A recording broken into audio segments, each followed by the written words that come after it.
ஆண்டவருடைய நாமத்துக்கு மகிமை உண்டாவதாக. நாம் கடந்த வாரங்களிலே வேதாகம ஆய்வு என்று சொல்லி வேத பாடத்தை நாம் படித்து வருகிறோம். முதல் பாடத்திலே பைபிள் அறிதல், விசுவாசித்தலும், கற்றுக்கொள்ளுதல் என்று சொல்லி பார்த்தோம். இரண்டாவது பாடத்திலே மோசேயின் 5 நூல்களை பார்த்தோம். மூன்றாவது பாடத்திலே யோசுவா முதல் எஸ்தர் வரையுள்ள சரித்திர நூல்களை பார்த்தோம். நான்காவது பாடத்திலே யோபு முதல் உன்னத பாட்டு வரை பார்த்தோம். ஐந்தாவது பாடத்திலே ஏசாயா முதல் புலம்புல் வரை பார்த்தோம். ஆறாவது பாடத்திலே ஓசியா முதல் மல்கியா வரை பார்த்தோம். ஏழாவது பாடத்திலே ஏற்பாடுகளுக்கு இடைப்பட்ட காலங்கள், அந்த 400 ஆண்டு காலங்களை பார்த்தோம். எட்டாவது பாடத்திலே 3 சுவிசேஷங்களை பார்த்தோம். 9வது பாடத்திலே யோவான் சுவிசேஷம் மற்றும் அப்போஸ்தலர் நடபடி பார்த்தோம். 10வது பாடத்திலே ரோமர் அப்போஸ்தலனாகிய பவுலை குறித்தும் அவர் எழுதின நிருபங்களிலே, அதாவது ரோமர், 1 கொரிந்தியர், 2 கலாத்தியர், எபேசியர் 5 நிருபங்களை பார்த்தோம்.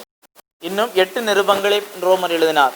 எபிரேயரையும் சேர்த்தால் 9. ஆனால் எபிரேயர் ஆக்கியோன் யார் என்று தெரியாது. அப்படினால 8 என்று எடுப்போம். ஏனென்றால் மீதமுள்ள 8 பவுலுடைய பெயரை 13 நிருபங்கள் தாங்கி நிற்கிறது. 14வது எபிரேயர் சிலர் பவுல் என்று சொல்லுகிறார்கள். ஆனால் அந்த புத்தகத்திலே பவுலை குறித்து ஒன்றுமில்லை, வேறு விதமான கருத்துக்கள் இருக்கிறது. ஆனால் பவுல் எழுதினார் என்று சொல்லி 13 நிருபங்கள் இருக்கிறது. அதிலே கடந்த வகுப்பிலே ரோமர் முதல் எபேசியர் வரை பார்த்தோம். இன்றைக்கு நாம் பிலிப்பியர்லேருந்து பிலேமோன் வரை உள்ள 8 நிருபங்களை பார்ப்போம். கர்த்தர் நமக்கு உதவி செய்வாராக. இந்த பிலிப்பியர் நிருபமானது அப்போஸ்தலனாகிய பவுல், இதில் நான் கடந்த வகுப்பிலே சொல்லியிருப்பேன், பவுல் எழுதின நிருபங்களிலே 4 நிருபங்கள் அவர் சிறைச்சாலையிலே இருக்கும்போது எழுதினது. 1 எபேசியர், 2வது பிலிப்பியர், கொலோசையர், 1 பிலேமோன். இவைகள் பவுலுடைய முதல் சிறையிருப்பில் எழுதினது 4 நிருபங்களும். பிரிசன் எபிஸ்டில்ஸ்னு சொல்லுவோம். அவர் சிறைச்சாலையிலே ரோம கைதியாக இருக்கும்போது எழுதினது. 2 தீமோத்தேயும் கூட அவர் முதல் சிறை இருப்பிலிருந்து விடுதலை பெற்று மீண்டும் 2வது சிறை அடைக்கப்பட்டார். அந்த நேரத்தில் அவருடைய மரணத்தை எதிர்நோக்கி இருக்கிறார். அப்போ எழுதியிருக்கதா இருக்கு. ஆனால் முதல் சிறை இருப்பி காலத்திலே இந்த எபேசியர், பிலிப்பியர், கொலோசியர், பிலேமோன் இந்த 4 நிருபங்களையும் சிறைச்சாலை நிருபங்கள் என்று, சிறை நிருபங்கள் என்று சொல்லுவார்கள். பிலிப்பியர் அதை போலப்பட்ட நிருபந்தான். இந்த நிருபமானது பிலிப்பிய சபைக்கு எழுதப்பட்டது. இந்த இந்த தலைப்பை நம்ம பார்க்கும்போது பிலிப்பியருக்கு என்று சொல்லி தான் பவுல் துவங்குகிறது. பிலிப்பியருக்கு எழுதப்பட்ட நிருபம் என்று சொல்லி தான் துவங்குகிறது. இந்த நிருபமானது பிலிப்பி என்கிற பட்டணம் இன்றைய கிரேக்கினுடைய ஒரு பகுதியாக காணப்படுகிறது, கிரீஸினுடைய. அந்த பகுதியில் இருக்கிற ஒரு சபைக்கு இந்த நிருபம் எழுதப்பட்டது என்று சொல்லி அறிய முடிகிறது.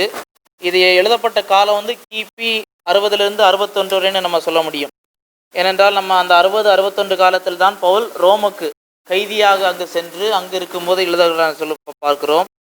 அவர் அரண்மனை காவலில் மரணம் நேரிடலாம் என்று சொல்லி அவர் ஒரு குறிப்பை சொல்லுகிறார். அப்படினாலே இவர் சிறையில் இருந்தார் என்று சொல்லி இதிலிருந்து அறிய முடிகிறது. பிலிப்பியர் 1வது அதிகாரம் அதனுடைய 26-27 நான் உங்களை கண்டாலும் வராமல் இருந்தாலும் என்று சொல்கிறார். அப்போ நான் விடுதலையானாலும் விடுதலையாக ஒருவேளை நான் மரண தண்டனை பெற்றாலும் என்று சொல்லுகிறபடினா அவர் சிறைச்சாலை இருந்தார் என்று சொல்லி எழுந்து அறிய முடிகிறது. 1:13 நம்ம பார்க்கிறோம், அரண்மனை எங்கும் உள்ளவர்களும் மற்ற யாவருக்கு என் கட்டுகள் கிறிஸ்துவுக்குள்ள கட்டுகள் வெளியரங்கமாக இருக்கிறது. அரண்மனைன்னு சொல்லும் போது ரோம கோட்டை, ரோம அரண்மனை, அந்த அரண்மனையில் உள்ள யாவர்னு சொல்லுவோம். அங்கே உள்ளவங்களுக்கு பவுலை குறித்துள்ள சாட்சி அநேகர் தெரிந்திருக்கிறார்கள். அப்போது அந்த ரோம முதல் சிறை இருப்பு 60லிருந்து 61. அப்போது இந்த நிருபம் அப்பொழுதுதான் எழுதப்பட்டிருக்க வேண்டும். இந்த பிலிப்பி சபையானது நம்ம எப்போ தொடங்கப்பட்டது என்று சொல்லி பார்க்கும்போது அப்போஸ்தலர் நடபடிகள் அதனுடைய 16வது அதிகாரத்திலே பவுலுடைய ஊழியம் அங்கு நடைபெற்றதை நாம் அறிய முடியும். அப்போஸ்தலர் நடபடிகள் அதனுடைய 16வது அதிகாரம். அங்கே இருந்து மக்கதோதிய தேசத்துக்கு 12 அங்கிருந்து மக்கதோதிய தேச நாடுகள் ஒன்றுக்கு தலைமையானது ரோமர் குடியேறும் பிலிப்பி பட்டணத்துக்கு பிலிப்பி பட்டணத்துக்கு இவங்க வர்றாங்க. அங்கே லீடியா என்று சொல்லக்கூடிய ஒரு பெண், அவள் தான் முதலாவது ரட்சிக்கப்படுகிறாள். அதற்கு பிறகு மீண்டும் அவர்கள் சுவிசேஷம் எழும்போது அவர்கள் சிறைச்சாலையில் வைக்கப்பட வேண்டியிருக்கிறது. அங்கே தான் பவுலும் சீலாவும் ஜெபம் பண்ணுறாங்க. சிறைச்சாலை தலைவன் இங்கே கட்டுகள்லாம் உடைந்தனால இவங்க தப்பி ஓடிட்டாங்க, தற்கொலைக்கு முயன்ற போது பவுலை தடுத்து நாங்கள் உயிரோடு இருக்கிறோன்னு சொல்கிறாரு. அதற்கு பிறகு உங்களை வெளியே கொண்டு ரட்சிக்கப்பட என்ன செய்யணும்னு கேட்குறாரு. கர்த்தராகிய இயேசு விசுவாசி, நீ உன் வீட்டாரும் ரட்சிக்கப்படுவீர்கள். அப்போ அவங்க எல்லாம் கர்த்தருடைய வசனத்தை போதித்தார்கள் என்று. அவன் விசுவாசமுள்ள மனமகிழ்ச்சியாக இருந்தான். அங்கே இப்போ பவுலுடைய ஊழியம் பிலிப்பியில் நடைபெறதை பார்க்குறோம். இது சில ஆண்டுகளுக்கு முன்பு, 61க்கு சில ஆண்டுகளுக்கு முன்பு. இப்போ சில ஆண்டுகள் கழித்து பவுல் இப்போ ஜெயிலில் இருக்கிறார். ஆனால் ஜெயிலில் இருக்கும்போது கூட இப்போ பவுல் இப்போ அதுக்கப்புறம் நமக்கு என்ன தெரியுதுன்னு சொன்னால், இப்போது லிதியா ஒரு ஜெயிலில் சிறைச்சாலை தலைவனும் அவனுடைய குடும்பம் ரட்சிக்க பார்ப்போம். அது பிற்காலத்திலே ஒரு சபையாக மாறி இருக்கிறது. எப்படி தெரியும்னா, இப்போ பவுல் பிலிப்பியர் 1 சொல்றாரு, இயேசு கிறிஸ்துவின் ஊழியக்காரனாகிய பவுலும் தீமோத்தேயும் பிலிப்பி பட்டணத்தில் கிறிஸ்து இயேசுக்குள்ளான பரிசுத்தவான்கள் அனைவருக்கும் கண்காணிகள் உதவிக்காரர்கள் எழுது. அப்போ கண்காணிகள் உதவிக்காரர் எல்லாம் என்ன செய்திருக்கிறாங்க, உருவாகிருக்கிறாங்க. அப்போ இப்படிதான் அந்த சபை உருவாகி இருக்கிறது. இப்போ பவுல் சிறைச்சாலையில் இருக்கிறார். இந்த சிறைச்சாலையில் இருக்கும்போது இந்த கடிதத்தை அவர் எழுத வேண்டிய ஒரு அவசியம் ஏற்பட்டது. என்னது காரணத்திற்காக எழுதுகிறார் என்று சொன்னார். முதலாவது, பிலிப்பியர் இவர் ரொம்ப குறைச்சல்ல, ரொம்ப தேவையில் இருந்தார். அந்த நேரத்தில் பிலிப்பிய சபை அவருக்கு உதவி செய்தது. இப்போ 4வது அதிகாரம் 10 முதல் 19 வசனம் வரைக்கும் நம்ம பார்க்குறோம். என்னை விசாரிப்பதற்கு நீங்கள் இப்பொழுது மறுபடியும் மனம் மறந்து கர்த்தருக்குள் மிகவும் சந்தோஷப்பட்டேன் என்ன சொல்றார். என் குறைச்சலினால் எனக்கு என்ன செய்தீர்கள், மனரமியமாய் இருக்க கற்றுக்கொண்டேன். அதற்கு பிறகு எப்பாபிராத்துவின் கையிலே வரப்பற்றி கொண்டபடியே எப்பாபிராத்துக்கு கையிலே என்ன செய்து சொல்றாரு, எல்லாம் எனக்கு கிடைத்தது, பரிபூர்ணம் உண்டாயிருக்கிறது, பிரியமான உகந்தவர் எப்பாபிராத்துவின் கையில் வரப்பற்றி கொண்டது, நான் திருப்தி அடைந்திருக்கிறேன். இந்த பிலிப்பிய சபை இவருடைய குறைச்சலிலே என்ன செய்திருக்கிறாங்க, எப்பாபிராத்துவுக்கு இவருக்கு உதவியை கொடுத்து என்ன செய்திருக்கிறாங்க, அவரை அனுப்பியிருக்கிறார்கள். இதற்காக அவர் என்ன செய்கிறார், நன்றி சொல்லுகிறார், அவர்களுக்கு நன்றி சொல்லுகிறார். அது மட்டுமல்ல, அவருடைய சொந்த சூழ்நிலையை குறித்து விவரம் இருக்கிறது. இப்போ நான் எப்படி இருக்கிறேன்னு சொல்லி அந்த சபையாருக்கு அவர் அறிவிப்பதற்காக எழுதுகிறார். 1வது அதிகாரம் 12 முதல் 26 வசனங்களில் அவர் சொல்றார், கிறிஸ்து எனக்கு ஜீவன், சாவு எனக்கு ஆதாயம், நான் இப்போ நான் இதில் 2 தெரிந்து கொள்ளினதென்று அறியேன். ஒருவேளை அவருக்கு இப்போவே மரணம் வரலான்னு எதிர்பார்த்திருந்தார். என்னால் அவர் இன்னும் சில ஆண்டுகள் எனக்கு இருக்க ஆசை, இன்னும் சில ஊழியங்களை செய்ய ஆசை என்று விருப்பப்பட்டார் என்று சொல்லி நமக்கு தெரிகிறது. மட்டுமல்ல, துன்பங்களுக்கு எதிராக எதிர்த்திருக்க சூழ்நிலைக்கு மேலாக மகிழ்ச்சி அடைய பிலிப்பியருக்கு உற்சாகமூட்ட எழுதப்பட்டது. இந்த பிலிப்பியர் நிருபத்தை நீங்கள் பார்க்கும்போது 1வது அதிகாரம் 27 முதல் 30 பார்க்கும்போது, சுவிசேஷத்துக்கு பாத்திரவான்களை நடந்து கொள்ளுங்கள், பாடுபடுவதற்கு அளிக்கப்பட்டிருக்கிறது, விசுவாசிக்கிறதுக்கு மாத்திரமா இல்லை அப்படின்னு சொல்லிட்டு அவர்கள் உற்சாகப்படுத்துகிறாரு. பாடல் இருக்கிற இந்த சபை, இவர் ஜெயிலில் இருக்கிறாரு. அடுத்து 4வது அதிகாரத்தை முழுவதுமாய் பார்த்தால் என்னது, சந்தோஷமாயிருங்கள், சந்தோஷமாயிருங்கள், மறுபடியும் சந்தோஷமாயிருங்கள் என்று மீண்டும் மீண்டும் என்னது சொல்றாரு. கர்த்தருக்குள் எப்பொழுது சந்தோஷம், ஒன்றை குறித்து கவலைப்படாமல், இப்போ கவலை, பயம் இவை எல்லாம் விட்டொழித்து கிறிஸ்துவுக்குள் சந்தோஷமாயிருங்கள் என்று சொல்லி சொல்றார். ஒற்றுமையா இருக்க வேண்டும் என்று சொல்றார். தீமோத்தேயும் எப்பாபிராத்தையும் பிலிப்புவை சபைக்கு அனுப்ப, அதை குறித்தும் அவளுடைய சபைக்கு அனுப்ப, அதை குறித்து அந்த விவரத்தையும் குறித்து அனுப்புவதற்காக எழுதியிருக்கிறாரு. மட்டுமல்ல, யூதருடைய நியாயப்பிரமாணத்துக்கும் பொல்லாத எச்சரிக்கையாக இருக்கும்படி. இங்கே என்ன பிரச்சனை வந்துன்னு சொன்னால் வேற, இங்கே நேரடியாக அவர்களை கண்டித்து எழுதலை. சில சபைகளில் கொரிந்தில் எழுதும் போது அநேக பிரச்சனை நம்ம பார்த்தோம். கொரிந்து 4 கடிதங்கள் உண்டு அவர்கள் எழுதுனது, நமக்கு 2 கிடைக்கல. 2 கிடைச்சது தான் நமக்கு 1 கொரிந்தியர் என்று இருக்கிறது 2வது கடிதம், 2 கொரிந்தியர் இருக்கிறது 4வது கடிதம். அவர்களுக்குள்ள கடித மாற்றங்கள் நடைபெற்றது. அங்கே பெரிய பிரச்சனை, ரிப்போர்ட் வருது, இங்கே எப்படி நடக்கிறான், சபையில் எப்படி இருக்குது, மறுமனையாட்டியை வச்சிருக்கிறான், அப்படி இப்படின்னு. அப்போ அவர்களுக்கு கடினானது, அன்போடு வரவா பெரம்போடு வரவா என்று சொல்லி அவளை கடிந்து கொள்ளுகிறார். இந்த சபையிலே அவர் எந்த விதத்தில் அவர்களை கடிந்து கொள்வதற்கோ இல்லை, இவர்களை நன்றி கடிதமாக தான் எழுதுறார். ஆனால் ஒரே ஒரு பிரச்சனையை மட்டும் சொல்றார். கலாத்தியரில் நம்ம பார்த்தோம், யூத மார்க்கத்தார் நம்ம சொல்லிப்போம். ஏனென்றால் கிறிஸ்தவங்களான அங்கே ஒரு கூட்டம். ஏன்னால் அவங்க என்ன சொன்னாங்க, மோசையின் நியாயப்பிரமாணத்தை கை கொள்ளாவிட்டால் அதில் குறிப்பாக விருத்த சேதனம் பண்ணாட்ட என்ன செய்ய மாட்டீங்க, ரட்சிக்கப்பட மாட்டீங்கன்னு சபைகளுக்குள்ளே பவுல் சுவிசேஷம் சொல்லிட்டு போயிருப்பார். இவங்க குழப்பிடுவாங்க. அப்போது அதற்கு பெரிய போராட்டம் பண்ண வேண்டியிருந்தது. கலாத்தியருக்கு அதை மையமாக வைத்து எழுதுறாரு. அந்த பிரச்சனை இங்கே வந்திருக்கு. இங்கே அதான் 1வது அதிகாரத்தில் அவர் சொல்லுவார், சிலர் பொறாமையினாலும் விரோதத்தினாலும், சிலர் நன்மனதினாலும் கிறிஸ்துவை பிரசங்கிக்கிறார்கள், விரோதத்தினாலே அறிவிக்கிறார்கள். அப்போ பொறாமையினாலும் சொல்லும் போது இவருக்கு மேல பொறாமையில சொல்றாங்க. அது இந்த பிரச்சனை தான் இருக்கும்னு ஏன் நான் சொல்றேன்னா, இப்போ 3வது அதிகாரத்துல அவர் இதை பற்றி சொல்றாரு. நாய்களுக்கு எச்சரிக்கையாயிருங்கள், பொல்லாத விளையாட்டுகளுக்கு எச்சரிக்கையாயிருங்கள், சுண்ணத்துக்காரருக்கு எச்சரிக்கையாயிருங்கள். இப்போ சுண்ணத்துக்காரர் என்று சொல்வது இவங்களை தான், இந்த விருத்த சேதனம் பண்ணாதான் ரட்சிப்புன்னு சொல்லக்கூடியவங்க. இப்போ நாய்கள்னு வேறு பேரை சொல்றாரு. ஏனென்றால் அந்த பட்டணத்துல சொல்றாங்க, தெருநாய்கள் எப்படி தெரிந்து கொண்டிருக்குமா, தெரியாதவங்கலாம் போய் பிடிச்சிருமா. அதை போல இவர்கள் என்னது, நாய்களைப் போல தெருநாய்களைப் போல அப்படி போன உடனே இவனை என்ன செய்திடலாம், சபைக்குள்ள போறோம்னா கவ்வி பிடித்து அப்படிப்பட்டவங்களுக்கு எச்சரிக்கையா இருங்கள். இதுல எந்த மேன்மை இல்லைன்னு சொல்றாரு. நான் 8ஆம் நாளில் வித்தை சேதனமடைந்தவன், பெண்மையின் கோத்திரத்தான், எபிரேல் பிறந்த எபிரேன், நியாயப்பிர பரிசேயன், நீதியின்படி நியாயப்பிரமாணத்திற்குரிய நீதியின்படி குற்றஞ்சாட்டப்படாதவன், ஆகிலும் லாபமாயிருந்த கிறிஸ்துவுக்கு நஷ்டம் என்று எண்ணுகிறேன். இப்படி சொல்லி இந்த காரியங்களே தான் அவர் மையமாய் வைத்து எழுதுகிறார். இது சபைக்கான ஆலோசனை. மேலும் இதுல மைய கருத்தாக அவர் என்ன சொல்ல வருகிறார்னு சொல்லும் போது, கிறிஸ்து சபைக்கு தலையாக இந்த நிருபத்துல நம்ம பார்க்கும்போது இந்த ஒற்றுமை கிறிஸ்து, இப்போ எபேசியர்ல நம்ம பார்க்கிறோம், எபேசியர்ல முன்ன பார்த்தோம் சபையானது எப்படிப்பட்டது, கிறிஸ்து எப்படி சபையை நேசித்தார், சபையை எப்படி உருவாக்கினார் என்று சொல்லி நம்ம எபேசியர் நிருபத்தில் பார்த்தது போல, இந்த நிருபமானது சபைக்குள்ளே எப்படி ஒற்றுமை இருக்க வேண்டும், சுவிசேஷத்திற்கு நாம் எப்படி நிற்க வேண்டும், நாம் சுவிசேஷம் எல்லாரும் ஒற்றுமையாக இருப்போம், சிலர் விரோதமாக போய் எப்படியானாலும் சுவிசேஷம் பிரசங்கிக்கப்பட, நீங்கள் அன்பாயிருங்கள், ஒற்றுமையாயிருங்கள், உண்மையாயிருங்கள் என்று சொல்லி பவுலியர்களுக்கு ஆலோசனையை சொல்லுகிறார். கிறிஸ்துவில் மகிழ்ச்சி மற்றும் ஒற்றுமைதான் பிலிப்பியர் நிருபத்தின் மைய கருத்தாக இருக்க வேண்டும். கிறிஸ்துவில் மகிழ்ச்சி, சந்தோஷம். கிறிஸ்துவுக்குள் நமக்கு என்ன சந்தோஷம், கிறிஸ்து நம்மை ரட்சித்திருக்கிறார், சந்தோஷம். வேற நியாயப்பிரமாணமோ வேற எந்த கிரியையினால விருத்த சேதனம் பண்ணப்படுவதனால இல்லை, கர்த்தருக்குள் நான் சந்தோஷமா இருக்கிறேன், என் பாவங்களுக்காக அவர் மரித்து அடக்கம் உயிர்த்தெழுந்தார், அவர் என்னை சபையின் அங்கத்தினராக மாற்றி இருக்கிறார், அதிலே எல்லாரும் இணைத்திருக்கிறார், நாம் எல்லாரும் ஒற்றுமை இருக்க வேண்டும் என்பதுதான் இதனுடைய மைய கருத்தா இருக்கிறது. இதிலே மட்டுமல்ல, அவர்களுக்கு இவர் தன்னை குறித்து ஒரு வசனம் சொல்லுவார், 1ஆம் அதிகாரம் 17ஆவது வசனம், சுவிசேஷத்திற்காக நான் உத்தரவு சொல்ல ஏற்படுத்தப்பட்டவன். அது ரொம்ப முக்கியமான வசனம். சுவிசேஷத்தை அறிவிக்க ஏற்படுத்தப்பட்டவனும் ஒன்று, உத்தரவு சொல்லுன்னு சொல்லும்போது தமிழ்ல அதில் சரியா இல்லை. I am appointed for the defence of the gospel. சுவிசேஷத்தை காவல் செய்ய ஏற்படுத்தப்பட்ட, நான் ஜெயிலில் இருந்தாலும் என்ன செய்வேன், சுவிசேஷத்திற்கு விரோதமாக எப்படிப்பட்ட கள்ள உபதேசங்கள் வந்தாலும் நான் அதற்கு எதிர்த்து நிற்பேன், நான் சுவிசேஷத்திற்கு காவலாளி என்று சொல்லி தன்னை குறித்து சொல்றார்.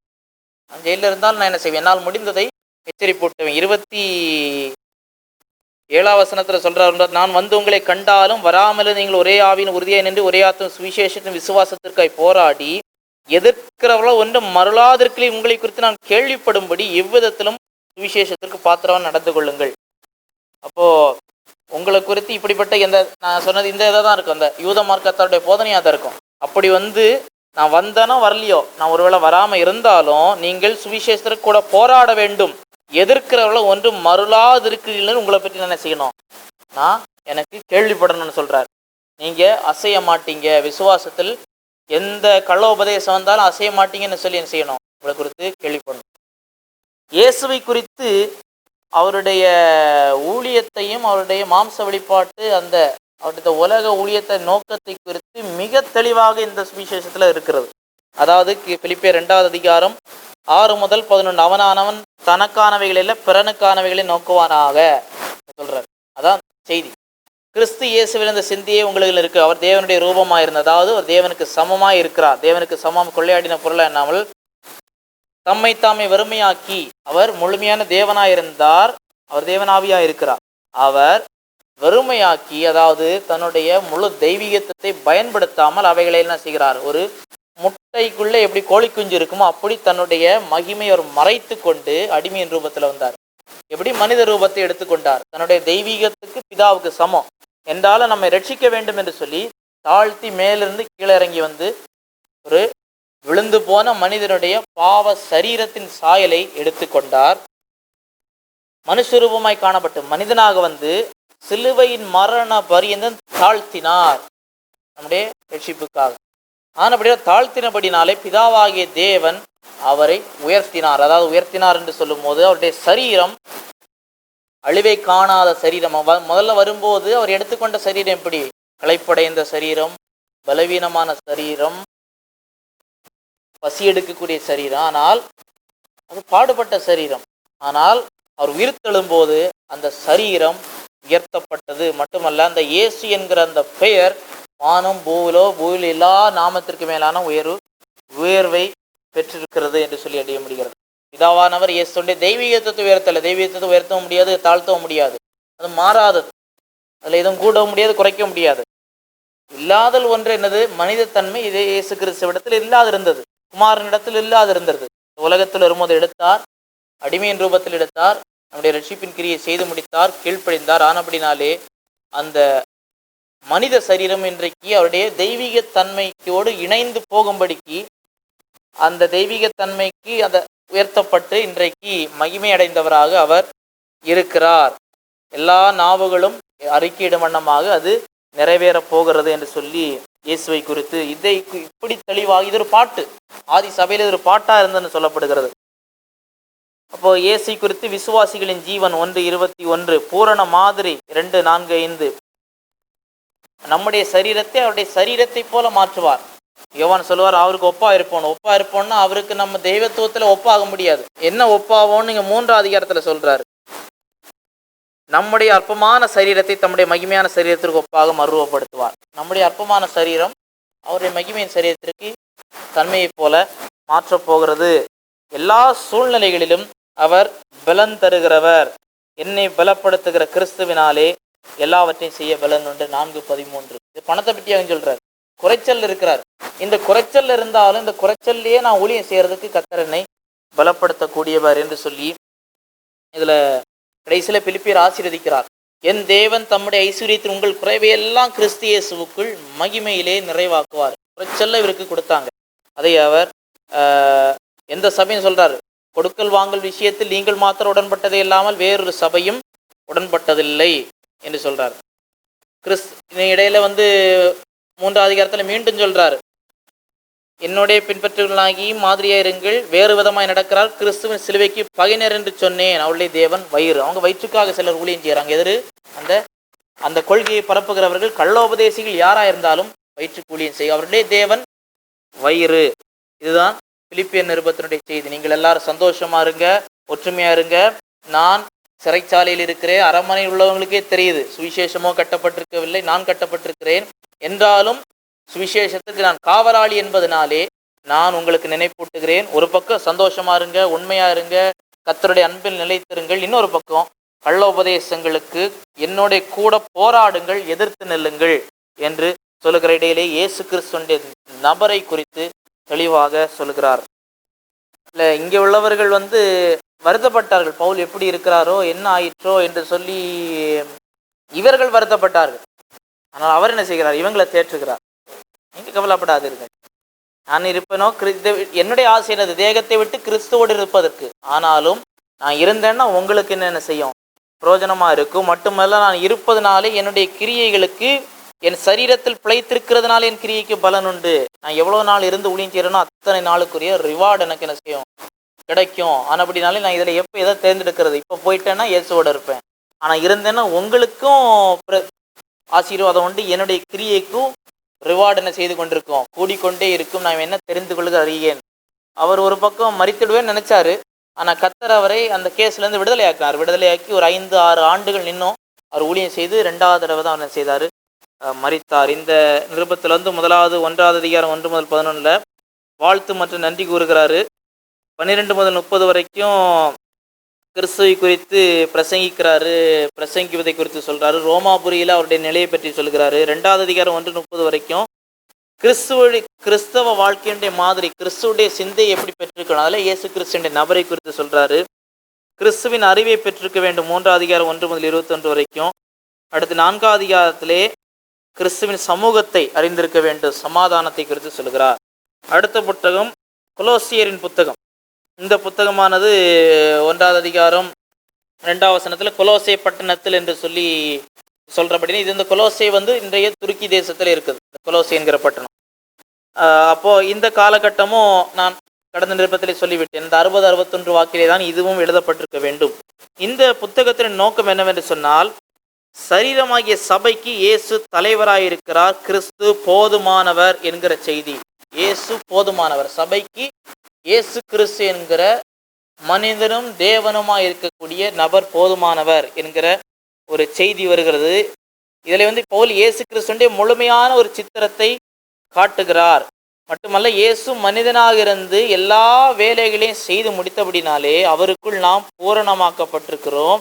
நம்முடைய எல்லாவற்றுக்கும் தீர்வாக இருக்கிறார் என்று. ஒரு பக்கம் அவருடைய தெய்வீகத்துவத்தை பற்றி சொல்றார், இன்னொரு பக்கம் மனுஷீகத்திலே அவர் செய்த கிரியை குறித்து அவர் சொல்லுகிறார். இந்த கொலோசே பட்டணத்தில் இவங்க முதலாவது அங்கே என்ன ஒரு துருபதேசம் இருந்துன்னு நமக்கு சரியா தெரியல. ஏதோ ஒரு பிரச்சனைன்னு இவருக்கு வந்திருக்குது, இவர் அதுக்கு பதில் கொடுக்கிறார். இவர் பதில் கொடுக்கிற விதத்தை குறித்து நம்ம பார்க்கும்போது என்ன இருந்திருக்க கூடும் என்று சொன்னால், இயேசு கிறிஸ்து, அதாவது தேவன் மாம்சத்தில் வெளிப்பட்டதை சரீரத்தில் வந்தான் சொல்றத நம்பாத ஒரு கூட்டம், ஞான மார்க்கத்தார்னு ஒரு கூட்டம் இருந்தாங்க, கினாஸ்டிசிசம்னு சொல்லி. அவங்க என்னன்னு சொன்னா, இந்த ஜடம், அதாவது சரீரம் தீமையானது, இதுல எந்த நன்மையும் இல்லை, அப்ப கடவுள் சரீரத்துல மனிதனா வர முடியாதுன்னு நம்பிட்டு இருந்தாங்க. அப்ப அவங்க சொன்னது, இயேசு வேற கிறிஸ்து வேற. கிறிஸ்து ஆவி, இயேசு சாதாரண மனுஷன், வேற ஒருவருக்கு ஒருத்திக்கும் பிறந்தவர். இந்த இயேசுவை கிறிஸ்து தெரிந்து கொண்டார் ஞான ஸ்நானத்துல, அவர் கெத்சமனேல அவரை விட்டு போய்விட்டார் என்ற ஞான மார்க்கத்தார். இது யூதர்களுக்குள்ளே, கிரேக்கிலையும் இருந்தது, யூதர்களுக்குள்ள இது ஒரு பக்கம் பரவி வந்தது. இது ஒரு பக்கம் இருந்தது. இன்னொரு பக்கம் இந்த யூதர்கள், அந்த யூத மார்க்கத்தார், அந்த யூதர்களுடைய இந்த விருத்த சேதன கொள்கையுடையவர்கள், அவர்களும் இதிலே ஒரு கள்ள உபதேசத்தை பரப்பி கொண்டிருந்தார்கள் என்று சொல்லி நாம் யூகிக்க முடிகிறது. இவங்க என்ன சொல்ல வராருன்னு பார்க்கும்போது, இப்போ முதலாவது எப்பவுமே போல் தொடங்கும் போது அவர்களுக்கு ஒரு வாழ்த்து கூறிடுவார். வாழ்த்து கூறிட்டு நேரடியாக பிரச்சனைக்கு போவார். 14ஆம் வசனம் 1ஆம் அதிகாரம். அவருடைய இரத்தத்தினாலே பாவமன்னிப்பாகிய மீட்பு நமக்கு உண்டாயிருக்கிறது, தேவனுடைய அதிர்ஷ்டமான தற்சரமும் தேவனுடைய சர்வ சிருஷ்டிக்கு முந்தின பேருமானவர். இதில் இங்கிலீஷில் ஃபர்ஸ்ட் பார்ன்னு இருக்குது. அதில் சிலனால இயேசு முதல்ல பிறந்தவர்னு சொல்லி சில யோகவா சாட்சி விளக்குவாங்க. முதல்ல பிறந்தவர், இதில் முந்தின பேர் புரோட்டோடோகோசன், அதாவது எல்லாவற்றுக்கும் முன்னே இருக்கிறவர், ஃபர்ஸ்ட்ல உள்ள முதல்ல இருக்கிறவர். இந்த ஃபர்ஸ்ட் பார்னுங்கிறது ஆங்கிலத்தில் முதல்ல பிறந்தவர் தவறாக புரிஞ்சு கொள்றாங்க சிலர். ஆனால் கிரேக்கில் புரோட்டோடோகோஸ் என்று சொல்லும்போது எல்லாவற்றுக்கும் முந்தினவர், எல்லாவற்றுக்கும் முன்னே இருக்கிறவர்னு சொல்லப்படுகிறது. அவரை சிருஷ்டிகத்தராக, பரலோகத்தில் உள்ளவைகள் பூலோகத்தில் உள்ளவைகள், காணப்படுகிறவைகள் காணப்படாதவைகள், சிங்காசனங்கள் கர்த்தத்துவங்கள் துரைத்தனங்கள் அதிகாரங்கள் சகலம் அவரை கொண்டு அவருக்கென்றும் சிருஷ்டிக்கப்பட்டது. எல்லாமே பரலோகத்தில் இருக்கிறது, அதாவது தூதர்கள் எல்லாரையும் சரி, பூமியில் இருக்கிறது பார்க்க முடிகிறது, நம்ம கண்ணுக்கு தெரியாது, எல்லாமே அவருக்கென்றும் அவரை கொண்டு அவருக்காயும். அவர் தான் சிருஷ்டித்தது, அவருக்கென்று சிருஷ்டிக்கப்பட்டது. எல்லாம் அவருக்கு, அவர் எல்லாவற்றுக்கும் முந்தினவர், எல்லாம் அவருக்குள் நிலை நிற்கிறது, எல்லாவற்றையும் அவருக்குள் நிலை நிற்கிறது. மட்டுமல்ல, 2:9 சொல்லப்பட்டிருக்கிறது, தேவத்துவத்தின் பரிபூரணம் எல்லாம் சரீர பிரகாரமா அவருக்குள் வாசமா இருக்கிறது. The fullness of a deity dwells in him bodily. யாருக்குள்ள? இயேசு கிறிஸ்து என்கிற அந்த தேவனும் மனிதனுமாய் இருக்கிறவர், அவருடைய சரீரத்திற்குள்ள என்ன இருக்குது? தேவத்துவம் இருக்குது. இதை தான் என்ன செய்தாங்க? நிராகரிச்சாங்க. சரீரத்தில் என்ன இருக்க முடியாது? தேவத்துவம் இருக்க முடியாதுன்னு அவங்க சொல்லிட்டு வந்தாங்க. 2ஆம் அதிகாரத்தில் முன் அப்படி சொல்றாரு. 8ஆம் வசனம், லௌகீக ஞானத்தினாலும் மாயமான தந்திரத்தினாலும் ஒருவன் உங்களை கொள்ளை கொண்டு போகாதபடி எச்சரிக்கையாயிருங்கள், அது மனுஷர்களின் பாரம்பரிய நியாயத்தையும் உலக வழிபாடுகளையும் பற்றினதே அல்லாமல் கிறிஸ்துவை பற்றினது அல்ல. லௌகீக ஞானம், அப்போ இது ஏதோ ஒன்று சொல்றாரு, அந்த பிரச்சனை, அதற்கு நீங்க மாயமாய் நீங்கள் இழுப்புண்டு போகாதபடி எச்சரிக்கையாய் இருங்கள் என்று சொல்றார். சரீரத்தின்படி தூரமாய் இருந்தாலும் ஆவியின்படி ஒழுங்கியும் விசுவாசத்தையும் பார்த்து சந்தோஷப்படுகிறேன் என்று சொல்றாரு. உங்களுக்காக லவதிக்கல் இருக்கும் சரீரத்தில் முகத்தை காணாதிருக்கிற மற்ற எல்லாருக்காகவும் இந்த போராட்டம் உண்டு. இப்படி ஒரு பக்கம் அவருடைய தெய்வீகத்துவத்தை இங்கே நிலைநாட்டுகிறார், இன்னொரு பக்கம் இயேசு கிறிஸ்துடைய மனுஷீகத்திலே அவர் செய்த கிரியை அவர் சொல்லுகிறார். அவருக்குள் நீங்கள் பரிபூரணமானவர்களாக இருக்கிறீர்கள் இயேசு செய்த செயல்னாலே. மட்டும் 11ஆம் வசனம் சொல்லுது, நீங்கள் கிறிஸ்துவை பற்றி விருத்த சேதத்தினாலே மாம்சத்திற்குரிய பாவ சரி களைந்து விட்டதினால் கையால் செய்யப்படாத விருத்த சேதத்தை பெற்றீர்கள் என்று சொல்றார். அடுத்து அவர் சிலுவையிலே வெற்றி சிறந்ததை குறித்து சொல்றார். இப்படி இயேசு கிறிஸ்து என்கிற நபரை குறித்த முக்கியமான செய்தி இருக்கிறது. அவர் எல்லாவற்றுக்கும் முந்தினவர். இயேசு கிறிஸ்து எல்லாவற்றுக்கும் முந்தினவர். அவர் திடீரென்று வந்தவர் அல்ல, இவருடைய கொள்கையின்படி உருவானவர் அல்ல, எல்லாவற்றுக்கும் முந்தினவர். அவரை குறித்து என்னென்னலாம் சொல்லப்பட்டிருக்கிறது சொன்னால், சகல துரைத்தனத்துக்கும் அதிகாரத்திற்கும் தலைவராக இருக்கிறார். 2:10. எல்லாவற்றையும் படைத்தவர். 1:16-17. எல்லாவற்றையும் பரலோகத்தையும் பூமி இணைத்து சமரசம் செய்யக்கூடியவர். 2:13-15. விசுவாசியுடைய நம்பிக்கைக்கு அஸ்திபாரமாக இருக்கிறார். மட்டுமல்ல, புது வாழ்க்கைக்கு அடிப்படையாக இருக்கிறார். நம்முடைய மீட்பராக இருக்கிறார். ஒப்புரவாக்கக்கூடியவராக இருக்கிறார். 2:11-15. முழு தெய்வீக உருவமாக இருக்கிறார். 1:15-19 மற்றும் 2:9. எல்லாவற்றை படைத்தவர் காக்கிறார். 1:16-17. இன்றைக்கு இந்த உலகம் அழியாமல் இருக்குன்னு சொன்னால் அவர் பிடிச்சி அவருடைய கரத்தால் தான் காக்கப்படுகிறது. எத்தனையோ விண்கள் வருது போகுது. முதனாலே எல்லாம் ஏன் முதல்ல எவ்வளோ சுற்றி கொண்டிருக்கிறது, அணுகுண்டுகள் எவ்வளோ பூமிக்குள்ள இருக்குது, எல்லாம் வெடிச்சுன்னு சொன்னால் அவர் காத்து கொண்டிருக்கிறார். எல்லாம் அவருடைய கரத்திலே நின்று கொண்டிருக்கிறது. சபைக்கு அவர் தலையாக இருக்கிறார். ஒரு பக்கம் அண்ட சராசரத்தை படைத்தவர், சபைக்கு அவர் தலையாக இருக்கிறார். 1:18. அவரே உயிர்த்தெழுந்த ஆண்டவரே மனிதனுமாய் இருக்கிறார். 3:1 சொல்லி, நீங்கள் கிறிஸ்துவுடனே எழுதுவதுண்டானால் கிறிஸ்து தேவனுடைய வலது பார்சி வீட்டிற்கும் மேலானவைகளை தேடுங்கள். கிறிஸ்துவுடனே எழுதுகின்றான்னு சொல்லும் போது மனுஷீகத்தை பற்றி பேசுகிறது. 1:18 நாம் பார்க்கும்போது, சபையாகி எல்லாவற்றுக்கும் முதல்வர் அவரே, ஆதியும் மரித்தோர்ந்து எழுந்த முதற்பேரவனுமானவர். இவருங்க கிறிஸ்து மரித்தோர்ந்து எழுந்தார் நம்பல. கிறிஸ்து தானே ஞானஸ்நானத்துக்கு கெத்செமனேல போயிட்டாரு. இவர் சொல்றாரு இயேசு நீங்க போடல, கிறிஸ்து மரித்தோரிலிருந்து எழுந்தார் சொல்றாரு. அப்படின்னா யாரு? கிறிஸ்துவே வேற கிடையாது, இயேசு வேற கிடையாது. ரெண்டுமே யாரு? ஒரே ஒரு நபர் தான் என்று சொல்லி சொல்லுகிறார். அப்போ முதல்ல இந்த காரியங்களை நான் சொல்லிவிட்டு, அடுத்து நம்முடைய வாழ்க்கைக்கு எடுத்த காரியங்களை நம்ம என்ன செய்ய வேண்டும்? மேலானவைகளை தேட வேண்டும். விபச்சாரம், அசுத்தம், மோகம், துரிச்சை, விக்கிரகாரதை, பொருளாசை இவற்றை உண்டு பண்ணும் அவையங்களை அழித்து போடுங்கள் சொன்னது ஹைப்பர் போல்னு ஒரு இலக்கிய நடை. முக்கியத்துவத்தை வலியுறுத்த அவையங்களை அழிச்சு போடுங்கள். அவங்க யாரும் அவயவங்களை அழிக்கல, அந்த முக்கியத்துவத்தை வலியுறுத்துகிறார். கிறிஸ்துவே எல்லாவற்றுமா இருக்கிறார். அடுத்து சமாதானம் உடையவளாக இருங்கள். நீங்கள் சங்கீதங்கள் கீர்த்தனையான ஒருவருக்கு பாடி புத்தி சொல்லிக்கொண்டு வார்த்தையினால் கிரியதை செய்தாலும் கர்த்தராகிய இயேசு கிறிஸ்து நாமத்தினால் செய்து பிதாவாகிய தேவனை ஸ்தோத்திரியுங்கள். அடுத்து மனைவிகளை புருஷருக்கு கீழ்ப்படியுங்கள். புருஷர்கள் மனைவியில் அன்பு கூறுங்கள். பிள்ளைகள் பெற்றோருக்கு கீழ்ப்படியுங்கள். பிதாக்களை பிள்ளைகளை கோபம் மூட்டாதிருங்கள். வேலைக்காரர்களே எஜமானர்களுக்கு கீழ்ப்படியுங்கள் என்ன சொல்றார். நல்ல பங்கை பெறுவீர்கள். இதை செய்தாலும் கர்த்தருக்கு மனப்பூர்வமை செய்யுங்க. அடுத்து ஜெபம் பண்ணுங்கள் சொல்றாரு. திருவசன திறந்த வாசலை திறன்படி வேண்டிக் கொள்ளுங்கள். புறம்பே இருக்கிறவர்களுக்கு முன்பாக ஞானமாய் காலத்தை பிரயோஜனப்படுத்திக் கொள்ளுங்கள். அடுத்து எப்பாபிராத்தா வாழ்த்து சொல்லுகிறார். அடுத்து எப்பாபிராத்தை அறிமுகப்படுத்துகிறார். அவன் உங்களுக்கு ஜெபங்களிலே போராடுகிறான் என்று சொல்லுகிறார். அர்க்கிப்பை கண்டு ஊழியத்தை கவனமாயிரு என்று சொல்லுங்கள். இப்படி என் கையினால் நிருபத்தை எழுதுகிறேன்னு சொல்லி, இப்படி இந்த கொலோசிய நிருபத்திலே இவர்களை இந்த சிறைச்சாலையில் இருக்கும்போது முக்கியமான இந்த பிரச்சனையை சொல்லுவதற்கும், இயேசு கிறிஸ்து என்கிற நபரை இவர்களுக்கு தெளிவாய் காண்பிப்பதற்கு இவருடைய வாழ்க்கையில் என்ன செய்ய வேண்டும், அவர் நமக்காய் நிறைவேற்றி முடித்திருக்கிறார். அது யாரு?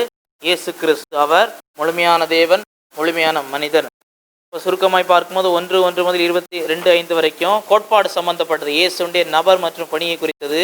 2:6 முதல் 3:4 வரைக்கும் கிறிஸ்துவுடன் உள்ள வெளிச்சத்தில் தவறான கொள்கை பிரச்சனைகள், என்ன தவறான கொள்கை இருக்கிறது என்று. 3:5 முதல் 4:6 வரை செயல்முறை, நம்முடைய வாழ்க்கையில் எப்படி எப்படி இருக்க வேண்டும் என்று. 4:7 முதல் 18 வரைக்கும் அவர் இனி விடுதலையாகும் போது அவருடைய மனதில் என்னென்ன திட்டம் வைத்திருக்கிறார், அடுத்தடுத்த சபைகளை வைத்து என்ன திட்டம் வைத்திருக்கிறார் என்று சொல்லி அவர் எழுதுகிறார். அடுத்ததாக தெசலோனிக்கேயருக்கு எழுதின நிருபங்கள், 1 தெசலோனிக்கேயர் மற்றும் 2 தெசலோனிக்கேயர். இந்த தெசலோனிக்கே நிருபங்களை நாம் பார்க்கும்போது ஒன்று நம்ம பார்க்கும்போது இந்த தெசலோனிக்கே நிருபங்களும் தெசலோனிக்கேயும் கிரேக்கிலே காணப்படுகிறது. இந்த ரெண்டையும் எழுதினவர் பவுலாய் காணப்படுகிறார். இது கிபி 51-52 காலகட்டங்கள் எழுதப்பட்டிருக்க வேண்டும். அப்போஸ்தலர் பவுல் 18 மாதம் கொரிந்துவில ஊழியம் செய்தார். அப்போதான் இந்த 2 நிருபங்கள் எழுதப்பட்டது. அப்போஸ்தலர் 18:1-11 படிச்சிங்கன்னா தெரியும். இந்த சபையின் வளர்ச்சியை கண்டறிந்த செய்தியுடன் தெசலோனிக்கே சபைக்கு தீமோத்தேயு திரும்பி பவுல்கிட்ட ரிப்போர்ட் கொடுக்குறாரு. அப்போது அவர்களுக்கான செய்தியை இவர் கொடுத்து அனுப்புகிறாரு. 1வது நிருபம் எழுதி சில வாரங்களுக்குள்ள, சில மாதங்களுக்குள்ள 2வது நிருபம் எழுதுறார். ரொம்ப ஆண்டு இடைவெளி கிடையாது.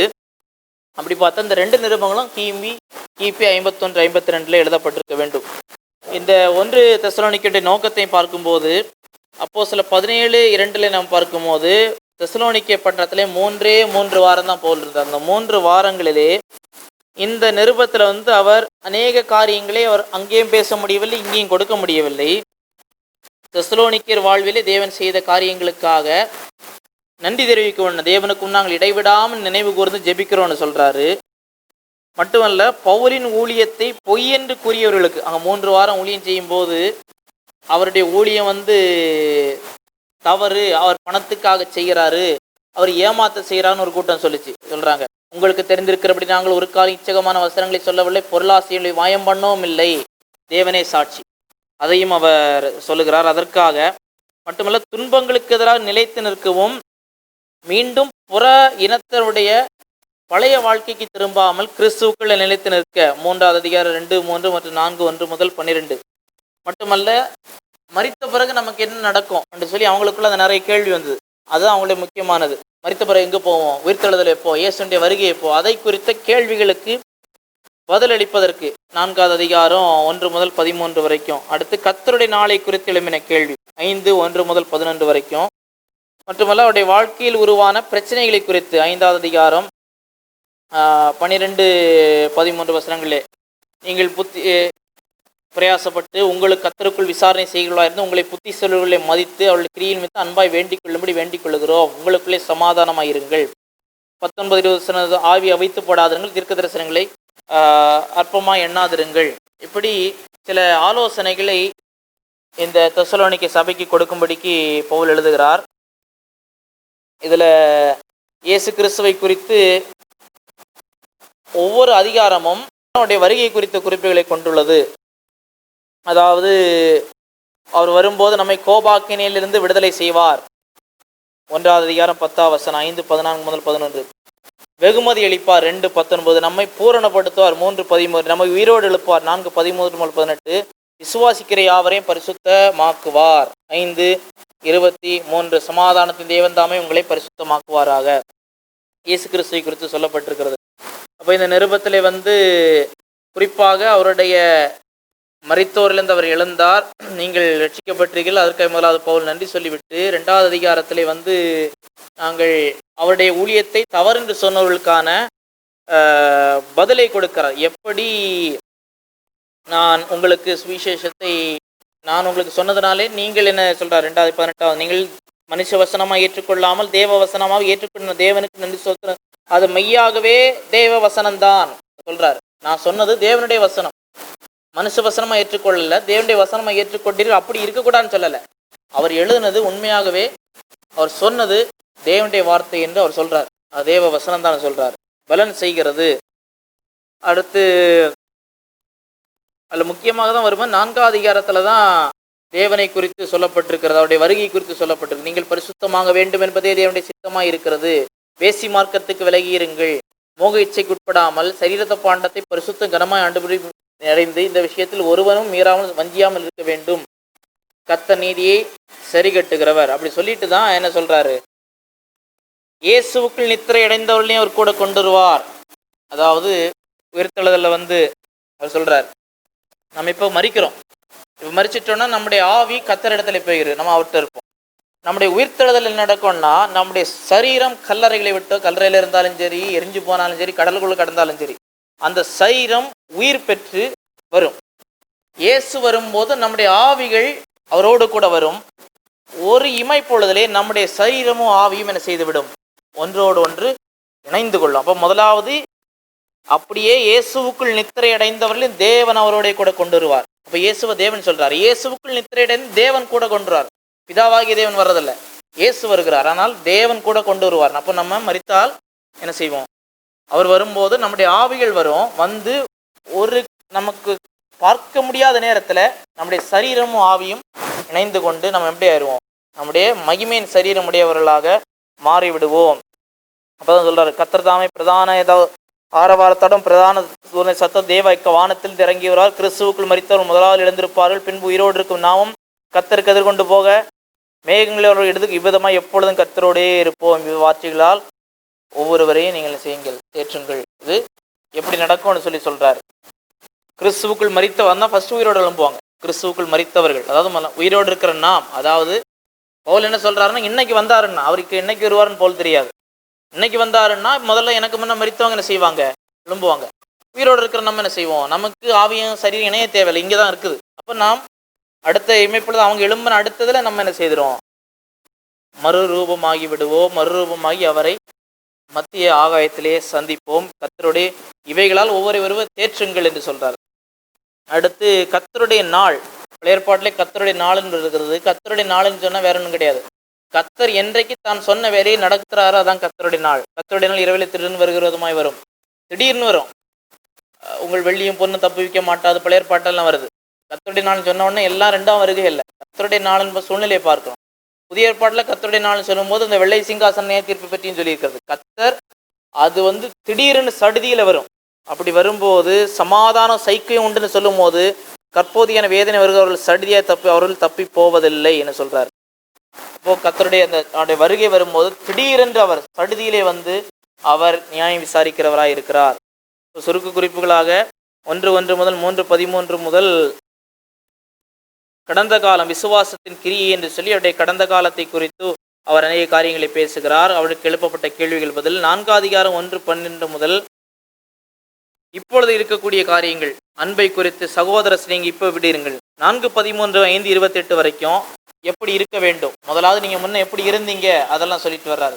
நான் வந்தேன், விசாரித்தேன், என்ன என்றால் இப்படியெல்லாம் நடந்தது, இப்போ என்ன நடந்து கொண்டிருக்கிறது, அன்பாயிருங்கள், இனி என்ன நடக்கப் போகிறது அதை தெளிவுபடுத்துகிறார்.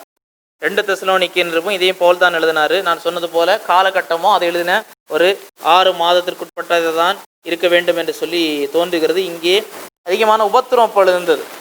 இந்த புத்தகத்தை அவர் எழுத வேண்டிய நோக்கம் என்னவென்று இருந்தபோது அவர்கள் எதிர்கொண்ட அதிகப்படியான துன்பங்களை பற்றி அவர் சொல்றார். 1ஆம் அதிகாரம் 4 நீங்கள் சகிக்கிற சகல துன்பங்களின் உபத்திரங்களும் பொறுமையும் விசுவாசத்தையும் காண்பிக்கிறது நிமித்தம் உங்களை குறித்து தேவனுடைய சபைகள் மேன்மை பாராட்டுகிறோம். அப்போ உங்க உபத்திரத்தை என்ன செய்திருக்கிறோம், நாங்கள் அறிந்திருக்கிறோம்னு சொல்றார்.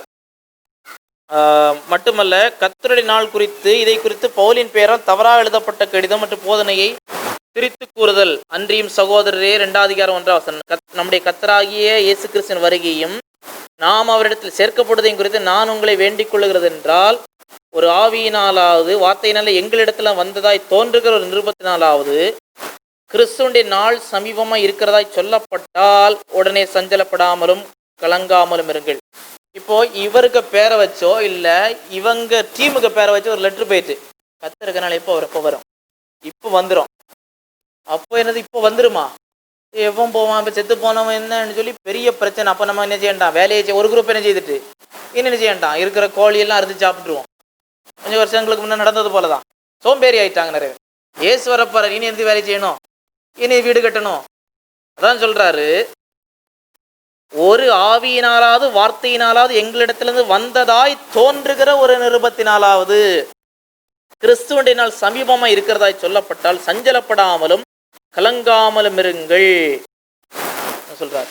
என்ன சொல்றாரு, விசுவாச துரோகம் முந்தினேறிட்டு கேட்டின் மகனாகிய பாவ மனுஷன் வெளிப்பட்டால் ஒழிய அந்த நாள் வராது. அதாவது நம்ம எடுத்துக்கொள்ளக்கூடிய நாள் விசுவாச துரோகம் தமிழ்ல இருக்குது, இங்கிலீஷ்ல அப்பாஸ்டசியான்னு இருக்குது.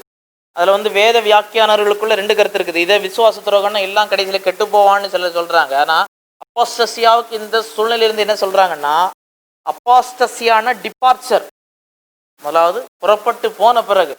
அவங்க என்ன சொல்றாங்கன்னா, சபை புறப்பட்டு போன பிறகுதான் கேட்டின் மகன் வெளிப்படுவான். அவன் வெளிப்படுகிற நேரம் வரைக்கும் என்ன செய்யாது, அந்த டைம் வர வரைக்கும் இது நடைபெறாது.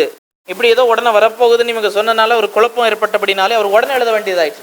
பவுல் சொல்லியாச்சு இப்போ வரப்போறாருன்னு. அதனால அவர் உடனே என்ன செய்துட்டாரு, இதை தீர்க்குவதற்கு கடிதம் எழுத வேண்டியதாக இருந்தது. கொரிந்து பட்டணத்திலேருந்து எழுத வழி நடத்தியது. அப்போ தீமோத்தேயை விட்டு சீலாவிட்டை நல்ல செய்தின்னு திரும்பி சில காலத்துக்கு பிறகு எழுதப்பட்டிருக்கு. அவங்க செய்தி கொண்டு சில காலத்துக்குள் எழுதியிருக்கிறார். அப்போ ஏன் இது எழுதுனான்னு சொல்லும்போது அதிகப்படியான துன்பங்கள், கர்த்தருடைய நாள், 2ஆம் வருகையை குறித்த தெசலோனிக்கேயரின் நம்பிக்கை, தெசலோனிக்கேயரின் அன்றாட வாழ்க்கையின் வேலைகளை செய்யாமல் சோம்பலான வாழ்க்கையை வாழ்ந்தார்கள். 3ஆம் அதிகாரம் 5 முதல் 15 கர்த்தர் உங்கள் இருதயங்களே தேவனை பற்றி அன்புக்கு கிறிஸ்துவின் பொறுமைக்கு நேராக நடத்துவாராக. இதில் ட்ரினிட்டியை பற்றி இருக்குது. கர்த்தர் உங்கள் இருதயங்கள், அதாவது பரிசுத்தாவியானவராகிய கர்த்தர் உங்கள் இருதயங்களை தேவனை பற்றும் அன்புக்கும், பிதாவாகிய தேவனை பற்றும் அன்புக்கும், கிறிஸ்துவின் பொறுமைக்கு, இயேசு கிறிஸ்துவின் பொறுமைக்கும். அப்போ இந்த இடத்துல வர கர்த்தர் பரிசுத்தாவியானவர். கர்த்தர்னோன்னு இயேசு மட்டும் கிடையாது, பிதாவையும் கர்த்தர்னு சொல்லி இருக்குது. இந்த இடத்துல பரிசுத்தாவியானவரையும் கர்த்தர் சொல்லி இருக்குது.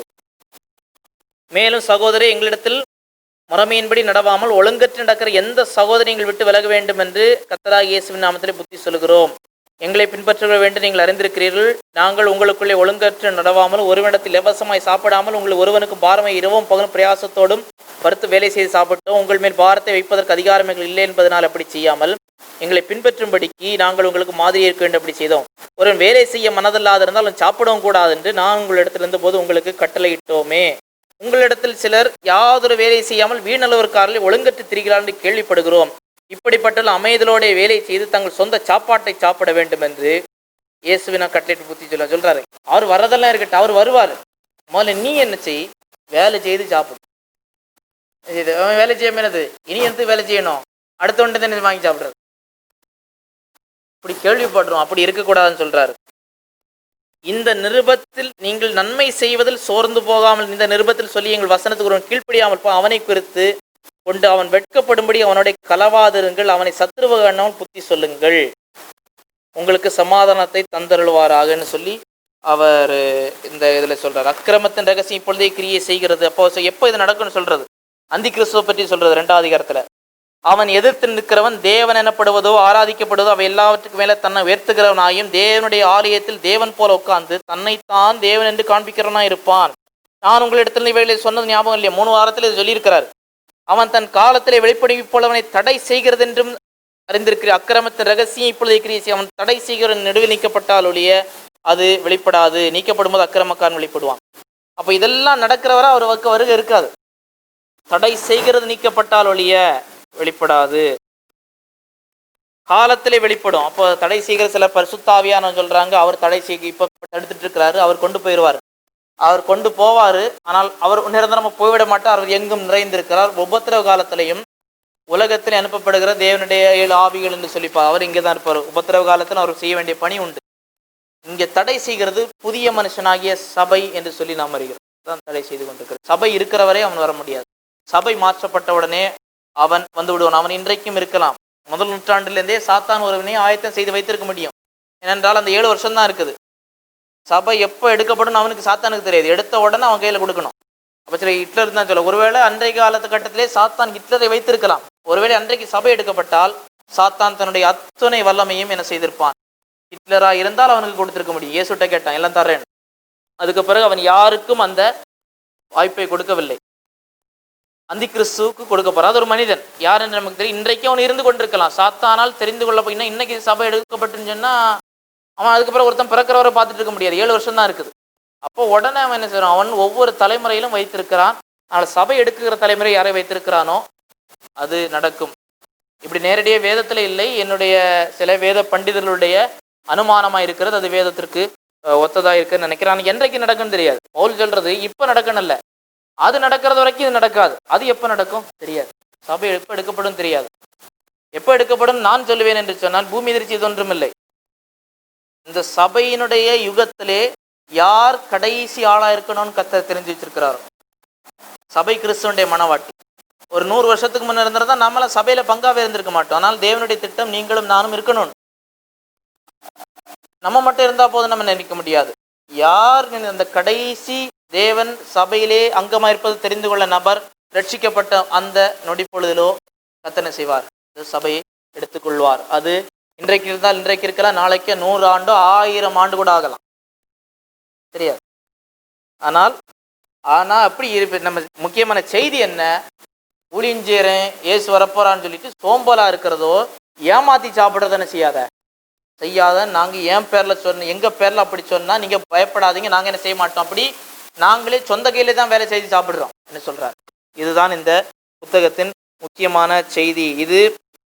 இதுவும் இயேசு கிறிஸ்துவை வரக்கூடிய நியாயாதிபதியாக தான் இந்த புத்தகமும் எதிர்பார்க்கிறது. சுருக்க குறிப்புகள்: 1, 2 வசனங்கள் வாழ்த்து, 3 முதல் 12 துன்பங்களுக்குள்ளே அவர்களுக்கு ஆறுதல் கூறுகிறார். 2, 1 முதல் 17 கர்த்தருடைய நாளை குறித்து தவறான போதனை சவாலும். 3, 1 முதல் 17 சோம்பலை குறித்து கோல்டை கட்டளை, கடைசியிலே வாழ்த்தும் ஆசீர்வாதம். இதோடு சபைகளுக்கான எழுதின கடிதங்கள் முடிவடைந்தது. இனி திமோத்தேயு, தீத்து, பிலெமோன், இது தனி நபர்களுக்கான பர்சனல் லெட்டர்ஸ் என்று சொல்லுவோம். இந்த 3 நபர்களுக்கு அவர் தனிப்பட்ட விதத்திலே கடிதங்கள் எழுதினார். இதில் திமோத்தேயு 1 திமோத்தேயு 2 திமோத்தேயு 2 கடிதங்களும், தீத்துவுக்கு ஒரு கடிதமும், பிலெமோனுக்கு ஒரு கடிதம் எழுதினார். இந்த திமோத்தேயு யார் என்று சொல்லும்போது, திமோத்தேயுனுடைய தகப்பன் ஒரு கிரேக்கன், தாயும் பாட்டியும் யார் என்று சொன்னால் அவர்கள் யூதர்கள் நல்ல பக்தியானவர்கள். அவர்கள் பழைய ஏற்பாட்டு பிரமாணங்களை எல்லாம் சின்ன வயசுல யாருக்கு கற்றுக் கொடுத்தாங்க? தீமோத்தேயுவை கற்றுக் கொடுத்தாங்க. பவுல் அவங்களுக்கு போய் சுவிசேஷம் அறிவித்த போது அவங்க உடனடியாக இயேசுவை ஏற்றுக்கொண்டார்கள். அப்படியே தீமோத்தேயுவை நடத்தினார்கள். பவுல் அதை சொல்லுகிறார், உன்னுடைய தாயாருக்குள்ள உன்னுடைய பாட்டிக்குள்ள என்ன இருந்தது? அந்த விசுவாசம் இருந்தது என்று சொல்லுகிறார்.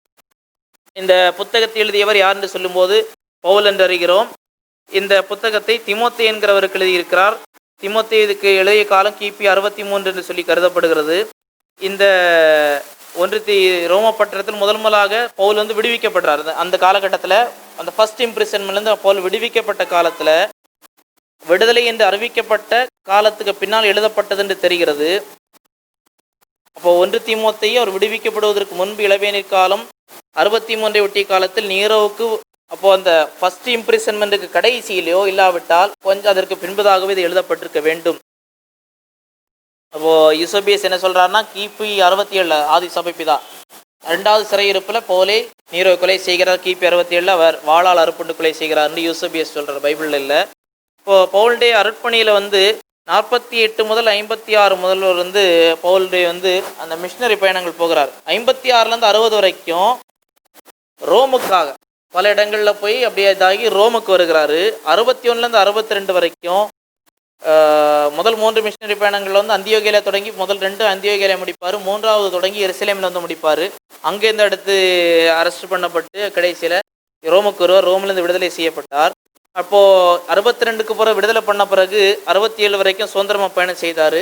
அதுக்கு பிறகு ஒரு பயணம் போனார். அடுத்த ஒரு பயணம் போனார். அப்போ தீமோத்தேயு எபேத்துவிலும் தீத்துவை கிரேத்தாத்தையிலும் விட்டு அடுத்த ஊழியங்களை அவர் தொடர்ந்தார். அப்போது 1 தீமோத்தேயு தீத்து எழுதப்பட்ட கால் 63, 65 இருக்க வேண்டும். 2வது தீமோத்தேயு எழுதும்போது திரும்பவும் அரெஸ்ட் பண்ண நேரத்தில் நான் போராடினேன் முடித்தேன்னு சொல்கிறார். பிலிப்பியரில் சொல்லுவார், என்றாலும் உங்களோட இருந்தால் எனக்கு இன்னும் பிரயோஜனம் உண்டுன்னு சொல்கிறார். இப்போ சொல்கிறாரு, என்னுடைய பணியை நான் முடித்து விட்டேன் என்று சொல்லுகிறார்.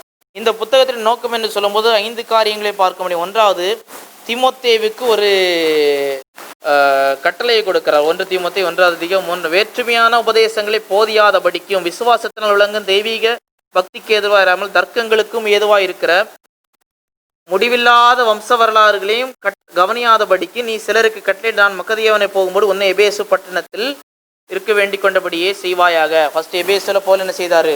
அங்கிருந்து ஊழியம் செய்தார், பல நாட்கள் ஊழியம் செய்தார். இப்போ என்ன செய்யறாரு? இந்த நேரத்தில் தீமோத்தேயுவை எபேசுவில் விட்டுட்டு என்ன செய்யறாரு? மூப்பனா என்ன செய்து அவரை அபிஷேகித்து விட்டு இவர் மக்கதோனியாவுக்கு போகும்போது இந்த கட்டளையை கொடுக்கிறார். அடுத்து அவருக்குண்டான வரம் 4வது அதிகாரம் 14வது வசனம், மூப்பராகிய சங்கத்தவர் மேல் கைகளை வைத்த போது தீர்க்க தரிசனத்தால் உனக்கு அளிக்கப்பட்ட வரத்தை பற்றி அசதியாயிராதே. அப்போ அவருக்கு இருக்கிற கிஃப்டை என்ன செய்யறாங்க? சர்ச் ரெகக்னைஸ் பண்ணுது. அவருடைய மூப்பர் அந்த சர்ச்சில் ரொம்ப எபேசுவில் என்னது, இப்போ இன்றைக்கு கை வைக்கிற கையில் கை வச்சு தள்ளி விடுறதில்ல. அவர் அன்றைக்கு மூப்பராகிய சங்கத்தார் என்ன செய்யறாங்க? அந்த எபேசு சர்ச்சுக்கு அவரை ஆர்டைன் பண்றாங்க. ஆர்டைன் பண்ணும்போது அவருக்கு இருக்கிற கிஃப்ட் ரெகக்னைஸ் பண்றாங்க. உனக்கு இந்த கிஃப்ட் இருக்குன்னு மூப்பர்கள், அந்த வரத்தை நீ குறித்து என்ன செய்யாத, அசதியா இருந்துராத, அப்படி விட்டுறாதுன்னு சொல்றாங்க. அடுத்த நோக்கம் என்னென்று அவருடைய நல்ல அறிக்கை 6வது அதிகாரம் 12வது வசனம், விசுவாசத்தின் நல்ல போராட்டத்தை போராடு நித்திய ஜீவனை பற்றிக்கொள் அதற்காகவே அழைக்கப்பட்ட அநேக சாட்சிகள் நல்ல அறிக்கை பண்ணினவனமா இருக்கிறாய். நல்ல சாட்சி கொடுத்தவனமா இருக்கிறார். அதை குறித்து நினைப்பூட்டுகிறார். அடுத்து என்னவென்று சொல்லும்போது எழும்பக்கூடிய பல பிரச்சனைக்கு தீர்வு காண எப்படி கையாள வேண்டும் என்று சொல்லி அவருக்கு சொல்லிக் கொடுக்கிறார். சபையில பிரச்சனை வரும்போது இப்போ 1 தீமோத்தேயு 3வது அதிகாரத்துல பார்க்கும்போது கண்காணிப்பை விரும்புகிறவனுக்கு என்னென்ன தகுதிகள் இருக்க வேண்டும் என்று சொல்லி என்னெல்லாம் சொல்றார். அந்த பட்டியலை அவர் கொடுக்கிறார் 3-16 வரைக்கும். அடுத்து பொருளாசையை குறித்து எச்சரிக்கையா இருக்க வேண்டும். 6வது அதிகாரம் 1 முதல் 11 முதல் 19 வரைக்கும் இந்த 5 காரியங்களை போல், அதாவது அவருக்கு கொடுக்கப்பட்ட கட்டளை, முதலாவது அவருடைய வரத்தை குறித்து நினைப்பூட்டுகிறார், அவருடைய அறிக்கையை குறித்து நினைப்பூட்டுகிறார், தவறான போதனைகளை சந்தித்து என்ன செய்ய வேண்டும், ஆரோக்கியமான உபதேசத்திற்கு ஊக்கமளிக்க வேண்டும், அதை பல இடங்களில் சொல்கிறார். ஆராதனை நடைபெற்றுவதை பற்றி வழிகாட்ட வேண்டும். 2வது அதிகாரம் 1 முதல் 15 ஆராதனையில் என்னென்ன இருக்கணும், ஜெபம் ஆராதனை இதெல்லாம் இருக்கணும்னு சொல்றாரு. எழும்பக்கூடிய பல தீர்வு காண வேண்டும் பொருளா இந்த 5 காரியங்களை சொல்கிறார். இந்த புத்தகத்தில் பார்க்கும்போது கிறிஸ்துவை பற்றி என்ன இருக்குன்னு பார்க்கும்போது இயேசு கிறிஸ்துவை குறித்து அதிகமான காரியங்கள் சொல்லப்பட்டிருக்கிறது. 1வது அதிகாரம் 12 முதல் 14 வசனங்கள். என்னை பலப்படுத்த கர்த்தராகிய உண்மையுள்ள ஏற்படுத்த ஸ்தோத்திரிக்கிறேன். தூஷிக்கிறவனுமாய் இருந்தேன், அறியாமல் செய்து இரக்கம் பெற்றேன். கர்த்தரின் கிருபை கிறிஸ்து இயேசு விசுவாசத்தோடு அன்போடு பெருகிட்டு பாவிகளை ரட்சிக்க கிறிஸ்து உலகத்தில் வந்தால் அந்த பாவிகளில் பிரதான பாவினான். இது உண்மையானது, அங்கீகரிப்புக்கு பாத்திரமானது. அடுத்த 2வது அதிகாரம் 5வது வசனத்திலே தேவன் ஒருவரே, தேவனுக்கும் மனுஷனுக்கும் மத்தியஸ்தர் ஒருவரே. இதை வச்சுட்டு சிலர் தேவன் பிதாவாகிய தேவன், மனுஷனை இயேசு கிறிஸ்து. அப்போ அப்படி பார்த்தா தேவனுக்கும் மனிதனுக்கும் மத்தியஸ்தர் ஒருவரேன்னு சொல்லும் போது மத்தியஸ்தர் ஒரே ஒருவர் தான், அது இயேசு கிறிஸ்து. இந்த இடத்துல பிதாவாகிய தேவன் இல்லை, மத்தியஸ்த ஊழியம் செய்கிறது. ஏனென்றால் தேவன் இந்த இடத்துல பிதா மட்டும் இருந்தா இயேசு கிறிஸ்து மத்தியஸ்தரா இருக்க முடியாது. ஏனென்றால் மனுஷனுக்கும் மத்தியஸ்தனா மனுஷன் இருக்கலாம், மனுஷனுக்கும் தேவனுக்கும் மத்தியஸ்தரா தேவன் இருக்கலாம். தேவனுக்கும் மனுஷனுக்கும் மத்தியஸ்தனா இருக்கணும்னு சொன்னா தேவனும் மனிதனுமா இருந்தாதான் முடியும். நமக்கு மத்தியஸ்தரா இருக்கணும்னா மனுஷனா இருக்கணும், தேவனுக்கு மத்தியஸ்தரா இருக்கணும் தேவனா இருக்கணும். இல்லைன்னா வேற ஆள்கிட்டே சொல்லியிருக்கலாமே மத்தியஸ்த ஊழியம் செய்யணும், வேற யாரும் செய்ய முடியாது. இன்றைக்கு நிறைய செய்துட்டு இருக்கிறாங்க. இயேசு மத்தியஸ்த ஊழியத்தை தேவன் ஒருவரே என்று சொல்லும் போது தேவன் ஒருவர் தான், அது நமக்கு பைபிள் முழுவதும் இருக்கிறது. நபர்த்துவத்திலே 3 இருக்கிறார். தேவனுடைய ஒருமைத்தன்மை குறித்து பவுல் பேசுகிறார். அடுத்து 1 தீமோத்தேயு 3:14 சொல்கிறது, தேவ பக்திக்குள்ள ரகசியம் மகா மேன்மையுள்ளது, யாவும் ஒப்பருக்கு மேன்மையுள்ளது. தேவன் மாம்சத்தில் வெளிப்பட்டார். அப்ப தேவன் ஒருவரே நான் பிதாவை விட்டுட்டாரா? மாம்சத்தில் வெளிப்பட்ட தேவன் யார்? பிதா இல்ல, தேவன் மாம்சத்தில் வெளிப்பட்டார் சொல்லக்கூடியது இயேசு கிறிஸ்து தேவன். அவர் மாம்சத்தில் வெளிப்பட்டார், ஆவியிலே நீதியுள்ளவர் என்று விளங்கப்பட்டார், தேவதூதர்கள் காணப்பட்டார், புறஜாதிகளத்தில் பிரசங்கிக்கப்பட்ட, உலகத்தால் விசுவாசிக்கப்பட்டார், மகிமையிலே எடுத்துக்கொள்ளப்பட்டார். தேவதூதர்களே அதுவரை அவரை பார்த்தது கிடையாது, முகத்தை மூடிட்டு தான் இருக்கணும். இப்பதான் பாக்குறாங்க அவரை படைச்சவரை. தேவதூதர்களால் காணப்பட்டார், இப்பதான் பணிந்து கொள்ளுகிறார்கள். நம்மை படைத்திருப்பவர் குழந்தையா இருக்கிறாரு, அதுவரை பார்க்க முடியாது. ஏசாயா 6ல் பார்க்கிறோம், கண்ணை முகத்தை மூடி எல்லாத்தையும் மூடி சேனைகளின் கர்த்தர் பரிசுத்தர் பரிசுத்தர் பரிசுத்தர்னு சொல்லிட்டு இருக்கணும். இப்பதான் தேவதூதர்களால் காணப்பட்டார். இது யாவரும் ஒப்புக்கொள்ளுகிறபடியே. இதுல சந்தேகத்துக்கு இடம் கிடையாது. சந்தேகம் பேசுறான்னா அவன் கிறிஸ்தவன் கிடையாது. அதான் சொல்ற, தேவ பக்திக்குள்ளிய ரகசியமானது யாவரும் ஒப்புக்கொள்ளுகிறடைய மகா மேன்மை உள்ளது. இதுல போய் இயேசு தேவனா, இயேசு கன்னியில பிறந்தாரா, ஒப்புக்கொள்ளலையே, கிறிஸ்தவன் இல்லை. பைபிளோ தேவனுடைய பார்வையிலோ நீ என்ன கிறிஸ்தவன் இல்லை. யாவரும் ஒப்புக்கொள்ளுகிறார்கள். கிறிஸ்தவர்கள் ரட்சிக்கப்பட்டவர்கள் யாவரும் இயேசுவின் தெய்வீகத்தை, கன்னி பிறப்பையும் அவருடைய பாவமில்லாத வாழ்க்கை, மரணம், உயிர்த்தெழுதல், பரமேறுதலை ஏற்றுக்கொள்ளுகிறார்கள்.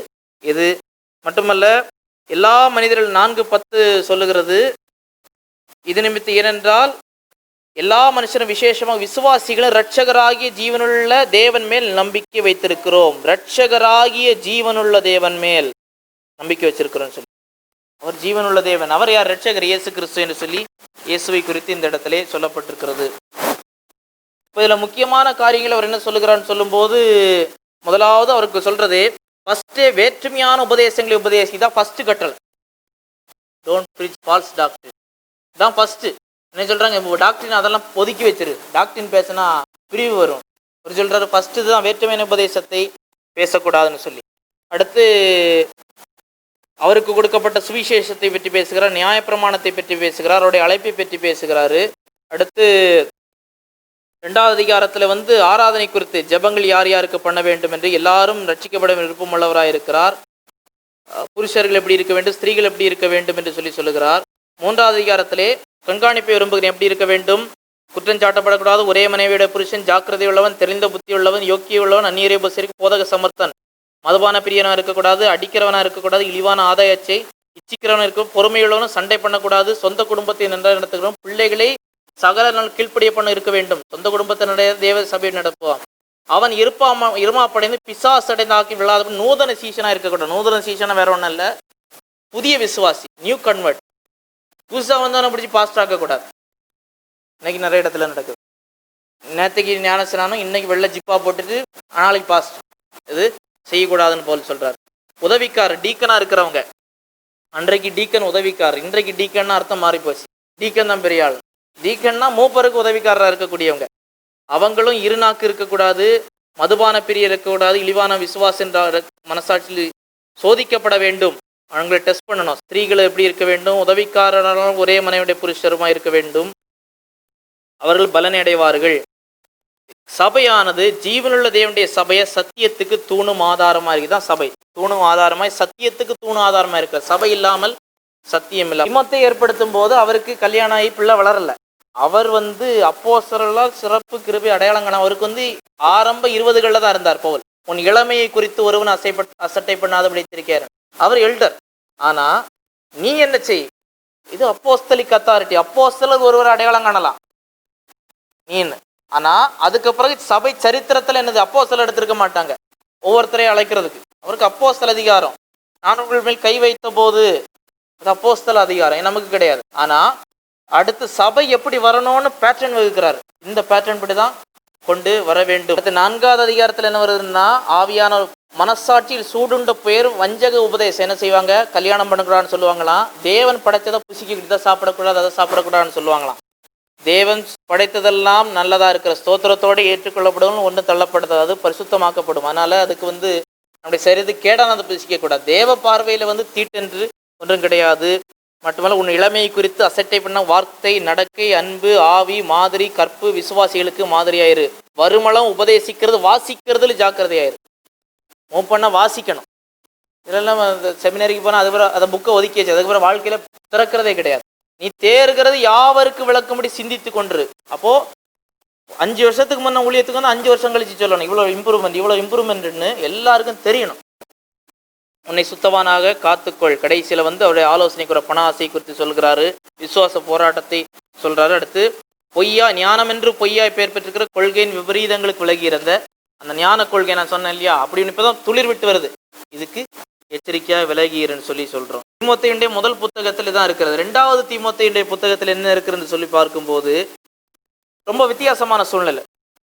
இங்கே பார்க்கும்போது ஏனென்றால் அப்போ விடுதலை பெற்றிருந்தாரு. ஆனா இப்போ திரும்பவும் கைதியா இருக்கிறாரு. எப்போ மரணம் நேரிடும் என்று தெரியாது. என்ன இப்போ ஜெயிலில் வச்சிருக்காரு, திடீர்னு நாள் வெளியே வாம்பான் தலையை வெட்டுறது. அப்போ எந்த நேரமும் அவருக்கு தெரிஞ்சிட்டு. அப்போஸ்தலர்களுக்கு தெரியும், பேதுரு சொல்ற கூடாரத்தை விட்டு சீக்கிரம் போவேன் நேரிடும்னு சொல்லி. அதே போல மரண நேரிடு சொல்றாரு. அப்போ துன்பங்களை சகிக்கவும் நான் ஆயத்தமா இருக்கிறேன். அப்போ 1 தீமோத்தேயை போல திரும்ப அறிவுரை கூடுறாரு. என்ன கூறாருன்னு சொன்னா, நீ உனக்குண்டான தேவரத்தை அனல்மூட்டி எழும்பிவிடு என்று உனக்கு நினைப்பூட்டுகிறேன் மைய கருத்தா இருக்கிறது. மீண்டும் சொல்றாரு, உனக்குண்டான அந்த அழைப்பு நீ திரும்பவும் அதை செய் என்று சொல்லி. மற்றும் அநேக காரியங்களை சொல்றாரு. என்ன சொல்றாருன்னு சொல்லும்போது, சத்தியத்தை ஒப்புவிக்க நல்ல போர்ச்சைவனாயிருந்து பாடனுபவி, விசுவாசத்தை காத்துக்கொள், ஓட்டத்தை முடி. நீ ஒரு நல்ல கிறிஸ்தவனாயிருந்து ஓட்டத்தை முடி என்று சொல்லுகிறார். கிறிஸ்துவை குறித்து என்னவென்று பார்க்கும்போது, அவருடைய ஆள் தத்துவம் மற்றும் செயலை பற்றிய உபதேசமே இதற்கு அடித்தளமாக இருக்கிறது. நாம் ஊழியத்தில் நிலைத்திருப்பதும் அவராலே இருக்கிறார். அவர் மரணத்தை பரிகரித்து ஜீவனை அழியாமை அரிச்செய்தினால் வெளியரங்கமாக்கினார். மரித்தோரில் எழுந்து ரட்சிப்பை நித்திய மகிமையை கொடுப்பவர். மட்டுமல்ல, ஊழியங்களை செய்யும் போது நமக்கு நல்ல பிரதிபலன்களையும் அவர் கொடுப்பார் என்று சொல்லி நல்ல ஆலோசனையோடு கூட இந்த புத்தகத்தை முடிக்கிறார். அப்போ முக்கியமாக என்ன காரியங்களை சொல்றாரு, தேவன் நமக்கு பயமுள்ள ஆவியை கொடாமல் அன்பும் பலமும் தெளிந்த புத்தியுள்ள ஆவியை கொடுத்திருக்கிறேன். நான் ஜெயிலில் இருக்கிறேன்னு பயப்படாத, நீ என்ன செய்யாத, தனியா இருக்கிறேன்னு நான் போயிடுவேன். அப்போ என் மகனின் தான் சொல்லுவார், ஆவிக்குரிய தகப்பம் அவர். அப்பா போயிட்டு எப்படி இருக்கும், ஆனால் என்ன செய்யாத, அன்பும் தெளிந்த புத்தியும் பலமுள்ள ஆவியை கொடுத்திருக்கிறார். நம்ம ரட்சித்தது கிரிய நிமித்த ரட்சிக்கல. மட்டுமல்ல, நான் விசுவாசித்திற்கு இன்னார் என்று அறிவேன் சொல்றாரு. நான் விசுவாசித்திற்கு யாருன்னு தெரியும்னு சொல்றாரு. உன்னிடத்தில் ஒப்புக்கிய நற்பொருளை நமக்குள்ளே பரிசுத்தாவினாலே காத்துக்கொள் என்று சொல்லுகிறார். அநேக சாட்சிகளுக்கு முன்பாக என்னிடத்தில் கேட்டவர்களை மற்றவர்களுக்கு போதிக்கு உண்மையுள்ள மனுஷனுக்கு ஒப்புவி. என்கிட்ட இப்ப நீ கேட்டாச்சு, நான் போயிடுவேன், நீ அடுத்து என்ன செய், இந்த டாக்டரினை அடுத்தடுத்த தலைமுறைக்கு என்ன செய், உண்மையுள்ள மனுஷருக்கு ஒப்புவி. அப்படிதான் 20 நூற்றாண்டா என்ன செய்திருக்கிறோம். இன்றைக்கு இத்தனை கள்ள உபதேசங்கள் மத்தியிலும் இன்றைக்கு வந்திருக்கிறது என்றால் ஒவ்வொரு தலைமுறையிலும் அவர்கள் போராடி ஒப்புவித்திருக்கிறார். உனக்கு ஞானத்தை தந்திருவார், அவரோடு பாடுகளை சகித்தால் ஆளுகை செய்வோம். வெட்கப்படாத ஊழியக்காரனாயிருந்து 2:17 சத்திய வசனத்தை நிதானமாய் பகுத்து போதிக்க வேண்டும். ரைட்லி டிவைட், சரியாய் பகுத்து யாருக்கு எது பொருந்தும், எப்படி எதை போதிக்கணும்னு சரியாய் போதிக்க வேண்டும். பாலி இச்சைகளுக்கு விலகி ஓட வேண்டும், சண்டை பண்ணக்கூடாது, தீமையை செய்ய வேண்டும், போதக சகமத்தனமா இருக்க வேண்டும். மட்டுமல்ல, 3வது அதிகாரத்தை கடைசி நாட்கள் எப்படி எப்படிலாம் நடக்கும்னு சொல்றாரு. நிறைய 10, 15, 19 காரியம் இருக்குன்னு நினைக்கிறேன். அவருக்கு எண்ணி பார்த்துருக்கிறேன். அவ்வளவு காரியங்களை சொல்றாரு. தேவ பக்தியா இருக்க நடந்த யாவரும் துன்பப்படுவார்கள். கற்று நிச்சயித்து கொண்டதில் நிலைத்திரு முக்கியம். வள்ளுவர் சொன்னார், கற்க கசடர கற்பவை கற்றவை நிற்க அதற்கு தக. நிறைய பேர் கற்க கசடரையும் கிடையாது, நிற்க அதற்கு தகையும் கிடையாது. அரைகுறை அறிவு ஆபத்தானது. கற்று நிச்சயித்து கொண்டவைகளில் நிலைத்திரு, நல்ல நிலைத்திருக்க வேண்டும். வேத வாக்கியங்கள் தேவாவினால் கொடுக்கப்பட்டிருக்கிறது. உபதேசம், கடிந்து கொள்ளுதல், சீர்திருத்தல், நீதியை படிப்பு, 4 காரியம். இதுக்கு தான் இந்த பைபிள். எது சரி, எது தப்பு, எப்படி சரியாவது, தொடர்ந்து எப்படி சரியாகி சமயம் வாய்த்தாலும் வாக்கியாவது வசனத்தை பிரசங்கிக்க விட வேண்டும். கடைசியில் சொல்றார், நான் இப்பொழுதே பானபலியாக வார்க்கப்பட்டு போகிறேன், திகத்தை விட்டு பிரிய நேரம் வந்தது, போராட்டத்தை போராடினேன், ஓட்டத்தை முடித்தேன், ஜீவனை காத்து கொண்டேன். நீதியின் கிரீடம் வைக்கப்பட்டிருக்கிறது. அந்நாளில் ஏதாவது சபை எடுத்துக்கொள்ளப்பட்டு அந்த பீமா சிங்காசனத்தில் வரும்போது நீதியுள்ள நியாயாதிபதியாகிய கர்த்தர் தந்தர் எனக்கு மாத்திரமல்ல பிரசன்னமாக விரும்பும் அனைவருக்கும் தந்துருவாள். இந்த கிரீடத்தை யாரு கொடுப்பாராம்? அவர் வர்றதை விரும்புகிற அத்தனை பேருக்கு என்ன செய்வாராம்?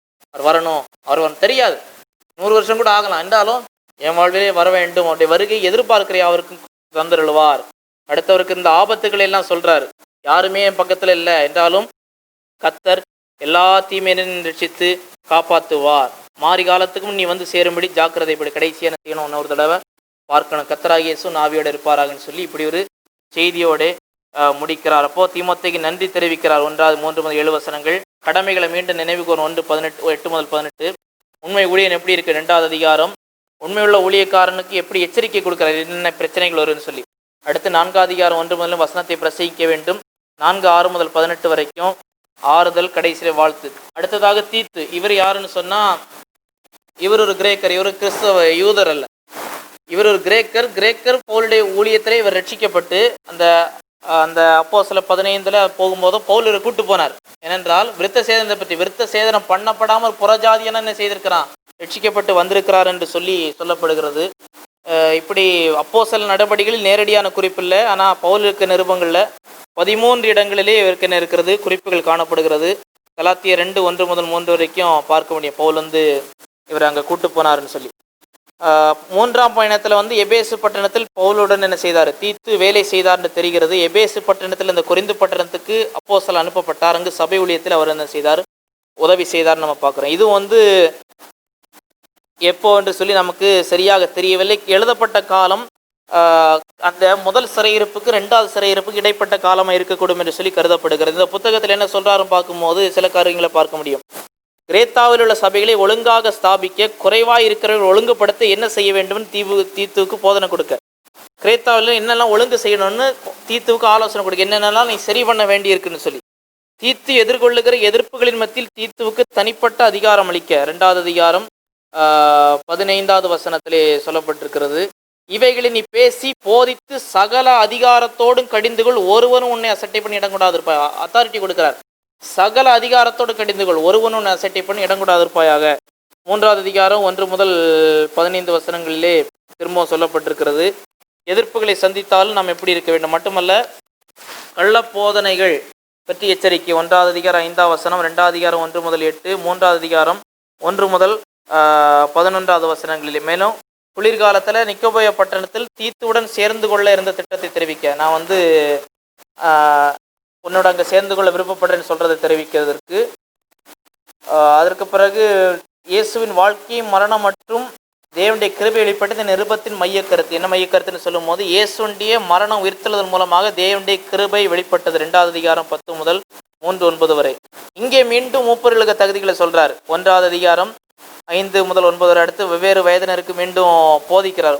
2வது அதிகாரம் 1-8 வரைக்கும் முதிர் வயதான புருஷர்கள்ட்ட எப்படி டீல் பண்ணணும், முதிர் வயதுள்ள ஸ்திரீகளோடு எப்படி அணுக வேண்டும், பாலிய ஸ்திரீகளோடு எப்படி அணுக வேண்டும், ஒவ்வொரு வயது தரப்பட்டவர்களிடத்தில் எப்படி அணுக வேண்டும் என்று சொல்லி அவர் அணுகிறாரு.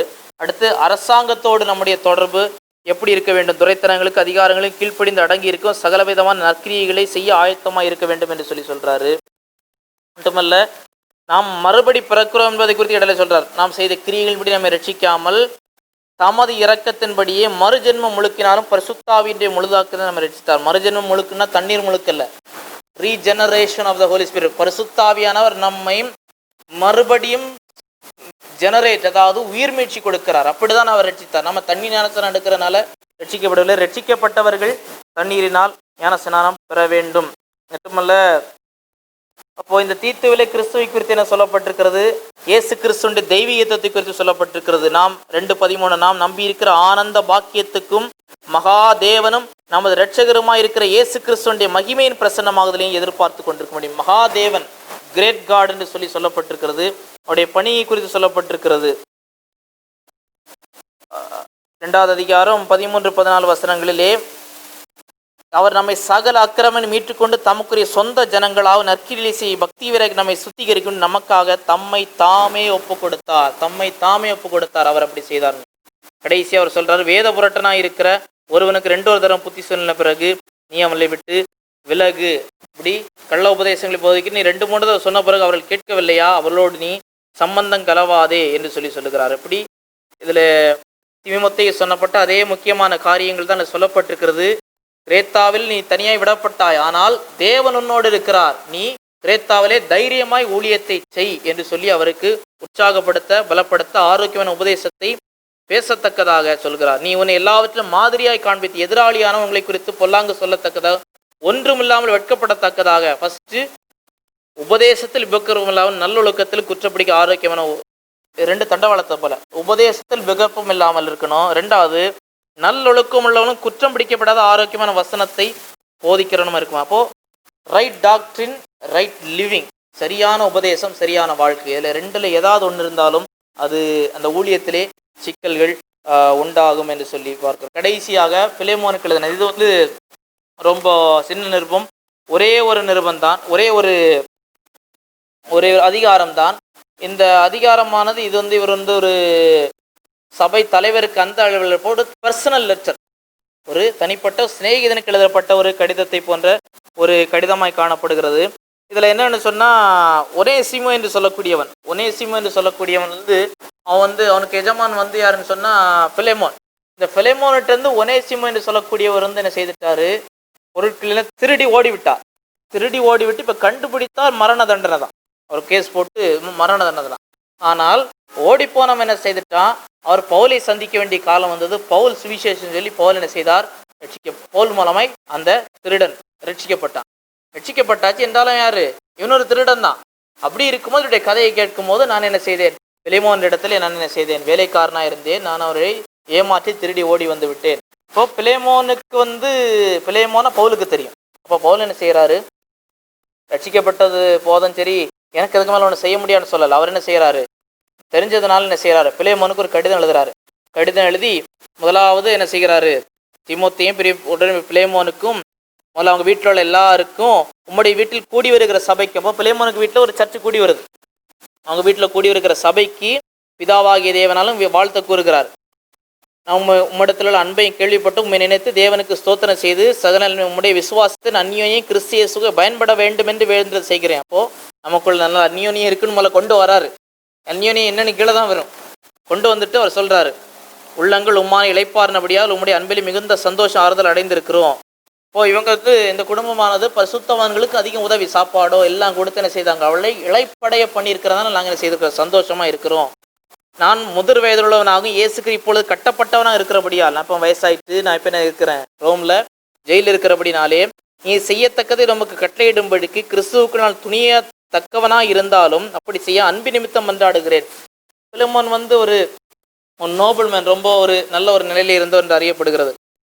என்னவென்றால் இப்போதான் ஒரு ரிக்வெஸ்ட் வருது, நம்ம லெட்டர் எழுதும் போது இதெல்லாம் படிக்கணும், போல்ட்டது எப்போ எதை சொல்லணும், அவர்கிட்ட எல்லாம் நான் நல்லா இருக்கிறீங்க, சபை நல்லா இருக்குது, எல்லாம் நீங்கள் ரொம்ப உதவி செய்திருக்கிறீங்க, நமக்குள்ள அந்யோன்யம் இருக்குன்னு சொல்லிட்டு ரிக்வெஸ்ட்டை கொண்டு வருகிறார். கட்டப்பட்டிருக்கையில் நான் பெற்ற என் மகனாகி ஒனேசிமுக்க உம்மை மன்றாடுகிறேன். கட்டப்பட்டிருக்கையில் அப்போதான் என்ன செய்தேன், நான் ஜெயிலில் இருக்கும்போது என்ன செய்தேன், நான் பெற்றேன் என்றால் ரட்சிக்கப்பட்டான் அவன். யாரு, முன்னே அவன் உமக்கு பிரயோஜனம் இல்லாத இப்பொழுதோ உமக்கும் எனக்கும் பிரயோஜனம் உள்ளது. பிரயோஜனம் இல்லாத திருடிட்டு ஓடிட்டான். இப்போ என்னது, இனிமேல் எனக்கும் பிரயோஜனம் உள்ளவன் உமக்கும் பிரயோஜனம் உள்ளவன் உமக்கிட்ட அனுப்புறேன். என்ன செய்யறாரு, போல் சொல்றாரு, நீ என்ன செய்யாத, தப்பி ஓடாத, அவர்கிட்ட என்ன செய், நீ திரும்பி போய் இப்போ அவரு கம்ப்ளைண்ட் கொடுத்தாருன்னு இவனை பிடித்தது மரண தண்டனை. இவர் சொல்றாரு, நீ போ, நான் கடிதம் எழுதுறேன், அவனை செய்ய நான் சொல்லுகிறேன், நீ அவரை என்ன செய்யாத, நான் மன்னித்து விடும் என்று சொல்ல கடிதம் அனுப்புகிறார். என் உள்ளம் போல் இருக்கிற அவனை நீர் ஏற்றுக்கொள்ளும், அவனை அந்த சிறைச்சாலைக்கு ஒப்பு கொடுத்து சுவிசேஷம் கட்டப்பட்டிருக்கிற எனக்கு ஊழியம் போக்கு பதிலாக அவனின் இடத்தில் வைத்துக் கொள்ள வேண்டும் என்றிருந்தேன்.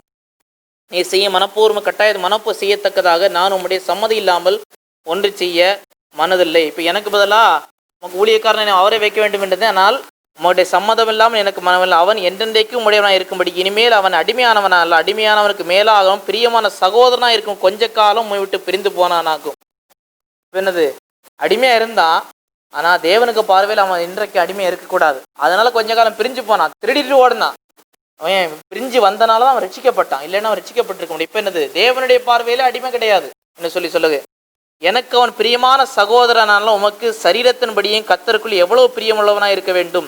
இப்போ கர்த்தருக்கு இது எவ்வளவு பிரியமா இருக்கு. ஆதலால் நீர் என்னை உம்மோடு ஐக்கியமானவன் என்று எண்ணினால் அவனை என்னை ஏற்றுக்கொள்வது போல் அவனை ஏற்றுக்கொள்ளும். என்ன ஏற்றுக்கொள்வியா? நான் வரதா நினைச்சு என்ன செய்துக்கோ, அவனையும் அவன் தவறுகளெல்லாம் மன்னித்து ஏற்றுக்கொள்ளும். பவுலாய் அவன் உமக்கு யாதொரு அநியாயம் செய்து உம்மிடத்தில் கடன்பட்டது உண்டானால் அவன் என்ன செய்தாலும் என் பேரில் என்ன செய் கணக்கு வச்சு. நான் சொல்லலை அப்படியே காந்தி கணக்கில் என்ன செய்யுது, கொள்ளையடிச்சிட்டு போனதெல்லாம் மறந்துருன்னு நான் சொல்ல மாட்டேன். நாம் என்ன செய்கிறேன், நான் பெற்றெடுத்த என் மகன் என்ன செய்கிறேன், அவருக்கு இப்போ உதவி வருது இல்லையா, நான் என்ன செய்வேன், நான் விடுதலையாகி வரும்போது உமக்கு என்ன செய்வேன், கண்டிப்பாக இவன் உமக்கு நஷ்டத்தை கொடுத்த அத்தனை உமக்கு என்ன செய்வேன், திரும்ப தருவேன். என் சொந்த கையாளிலிருந்து நான் அதை செலுத்தி தீர்ப்பேன். நீர் உம்மைத்தாமே எனக்கு கடனாக செலுத்த வேண்டும், நான் உமக்கு சொல்ல வேண்டியதில்லையே. சகோதரனே, கர்த்தருக்குள்ள எனக்கு பிரயோஜனம் உண்டாகட்டும், கர்த்தருக்குள் என் உள்ளத்தை இளைப்பாற பண்ணும். நீர் நான் சொல்லுகிறது இதற்கு அதிகமாய் செய்வீர் என்று அறிந்து இதற்கு நீ இணங்குவீர் நினைச்சு உமக்கு எழுதியிருக்கிறேன். உங்கள் விண்ணப்பங்களெல்லாம் நான் உங்களுக்கு அனுக்கிரகம் பண்ண நம்பி இருக்கிறபடியால் நான் இருக்கும்படி ஓரிடத்தை எனக்கு ஆயத்த பண்ணும். கிறிஸ்தியஸ் எனக்கு கூட காவல் வைக்கப்பட்டிருக்கிற எப்பாப்ராவும் என் உடல் விளைய மற்ற அரிஸ்தர்க்கும் தேமாவும் வாழ்த்தில் சொல்லுகிறார்கள். இப்போ கடைசியாக நம்ம பார்க்கும்போது ஒரு நன்றி, ஒரு பர்சனல் லெட்டரில் என்ன பார்க்கும்போது அவர் என்ன சொல்றாரு, உனக்கு அடிமை தான், ஆனால் அவன் ரட்சிக்கப்பட்டாச்சுன்னா அது அந்த தேவனுடைய பார்வையில அடிமையாக கிடையாது. நீயும் ஈக்குவல், அவனையும் ஈக்குவல். அவன் தேவனுடைய சபையின் அங்கத்தினர், நீயும் அங்கத்தினர். ஆனால் உலகத்தின்படி உமக்கு அவன் யாரு, அடிமைதான். அதான் திரும்ப போக சொல்றேன். திரும்ப போய் எஜமானுக்கு கீழ்பட்டுரு. ஆனால் நீங்கள் ரட்சிக்கப்பட்டீங்க, அவன் ரட்சிக்கப்படாத நேரத்தில் தவறு செய்தான். இப்போ தேவனுக்கு பிள்ளையா வந்திருக்கிற நீர் என்ன செய்யணும், என்னை ஏற்றுக்கொள்வீரானால் அவனை ஏற்றுக்கொள்ளும். அவன் எனக்கு பிரயோஜனம் உள்ளவன், உமக்கும் பிரயோஜனம் உள்ளவன், தேவனுக்கும் பிரயோஜனம் உள்ளவனாய் இருக்க வேண்டும். இதில் கிறிஸ்துவை குறித்து நேரடியாக நாம் ஒன்றும் பார்க்க முடியாவிட்டாலும் ஒப்புமை என்ன பார்க்கணும்னு சொல்லி பார்க்கும்போது, பெரிய குற்றத்திற்காய் தண்டிக்கப்பட வேண்டிய ஒமேசிமை பவுல் அன்பால் தூண்டப்பட்டு மன்றாடினார். பவுல் தம்முடைய உரிமைகளை தள்ளிவிட்டு உனேசிமின் கடன்களை நினைத்து ஒசிம் பலிபீடாக மாறினார். பிலேமோனின் இரக்கத்தினால் உனேசிமு புதிய உறவில் மறுபடியும் கட்டப்பட்டார். இந்த ஒப்புமையால் நாம் எல்லாரும் உனேசிமு போல இருக்கிறோம். நம்ம தேவனுக்கு விரோதமாக கலகம் செய்தோம், நமக்கு தீர்ப்பு மரண தண்டனை. ஆனால் இப்போ பவுலுக்கு இடத்துல இயேசு கிறிஸ்துவ நிறுத்துங்க. அவரை ரட்சித்து என்ன செய்கிறார், அவன் செலுத்த வேண்டிய கடனை எல்லாம் அவரே செலுத்தி என்ன செய்கிறார், அவருக்கு புதிய வாழ்வை கொடுத்தார். இயேசு கிறிஸ்துவனுடைய செயலுக்கு இது ஒப்பனையாய் காணப்படுகிறது. அப்போ பவுல் சபைக்காக ஏதோ பெரிய இடத்திற்காக மாத்திரமல்ல, வேதம் சொல்லுகிறது போல 99 நீதிமான்களை விட ஒரு பாவி ரட்சிக்கப்படுவது பரலோகம் சந்தோஷப்படுகிறது. இப்போ அந்த ஒரு பாவி ரட்சிக்கப்பட்ட அவன் அடுத்து என்ன செய்வான், பவுல் அதை பார்க்கிறார். நான் ஜெயில இருக்கிறேன், நான் போய் விடுவேன், இவனும் போகக்கூடாதே, இவனுக்கு என்னால் முடிஞ்சதை என்ன செய்யணும். ஒரு பக்கம் பிலேமோன் தெரிந்தவர், மூப்பர், கடிதம் எழுதுறார், கடன் கொடுக்கணுமா, நான் கொடுக்குறேன். இது ஒவ்வொரு பவுலுடைய வாழ்க்கையை பார்க்குறோம், அவருக்கு எக்ஸாம்பிளை பார்க்குறோம். அப்படியாப்பா, நானே ஜெயிலில் தான் இருக்கிறேன், என்ன விடுவிக்க வாழல, நீயும் கூட வந்து நில்லுன்றில்ல. இது பவுலுடைய அந்த தலைமைத்துவ பண்புக்கு ஒரு சான்றாய் காணப்படுகிறது. அப்போ இன்றோடு நாம் என்ன செய்திருக்கிறோம், இந்த பவுலுடைய அந்த 13 நிருபங்களையும் பார்த்திருக்கிறோம். அடுத்த இதில் எபிரேயரிலிருந்து மீதமுள்ள நிருபங்களை பார்ப்போம். ஆண்டவர் நம்மை ஆசீர்வதிப்பார்.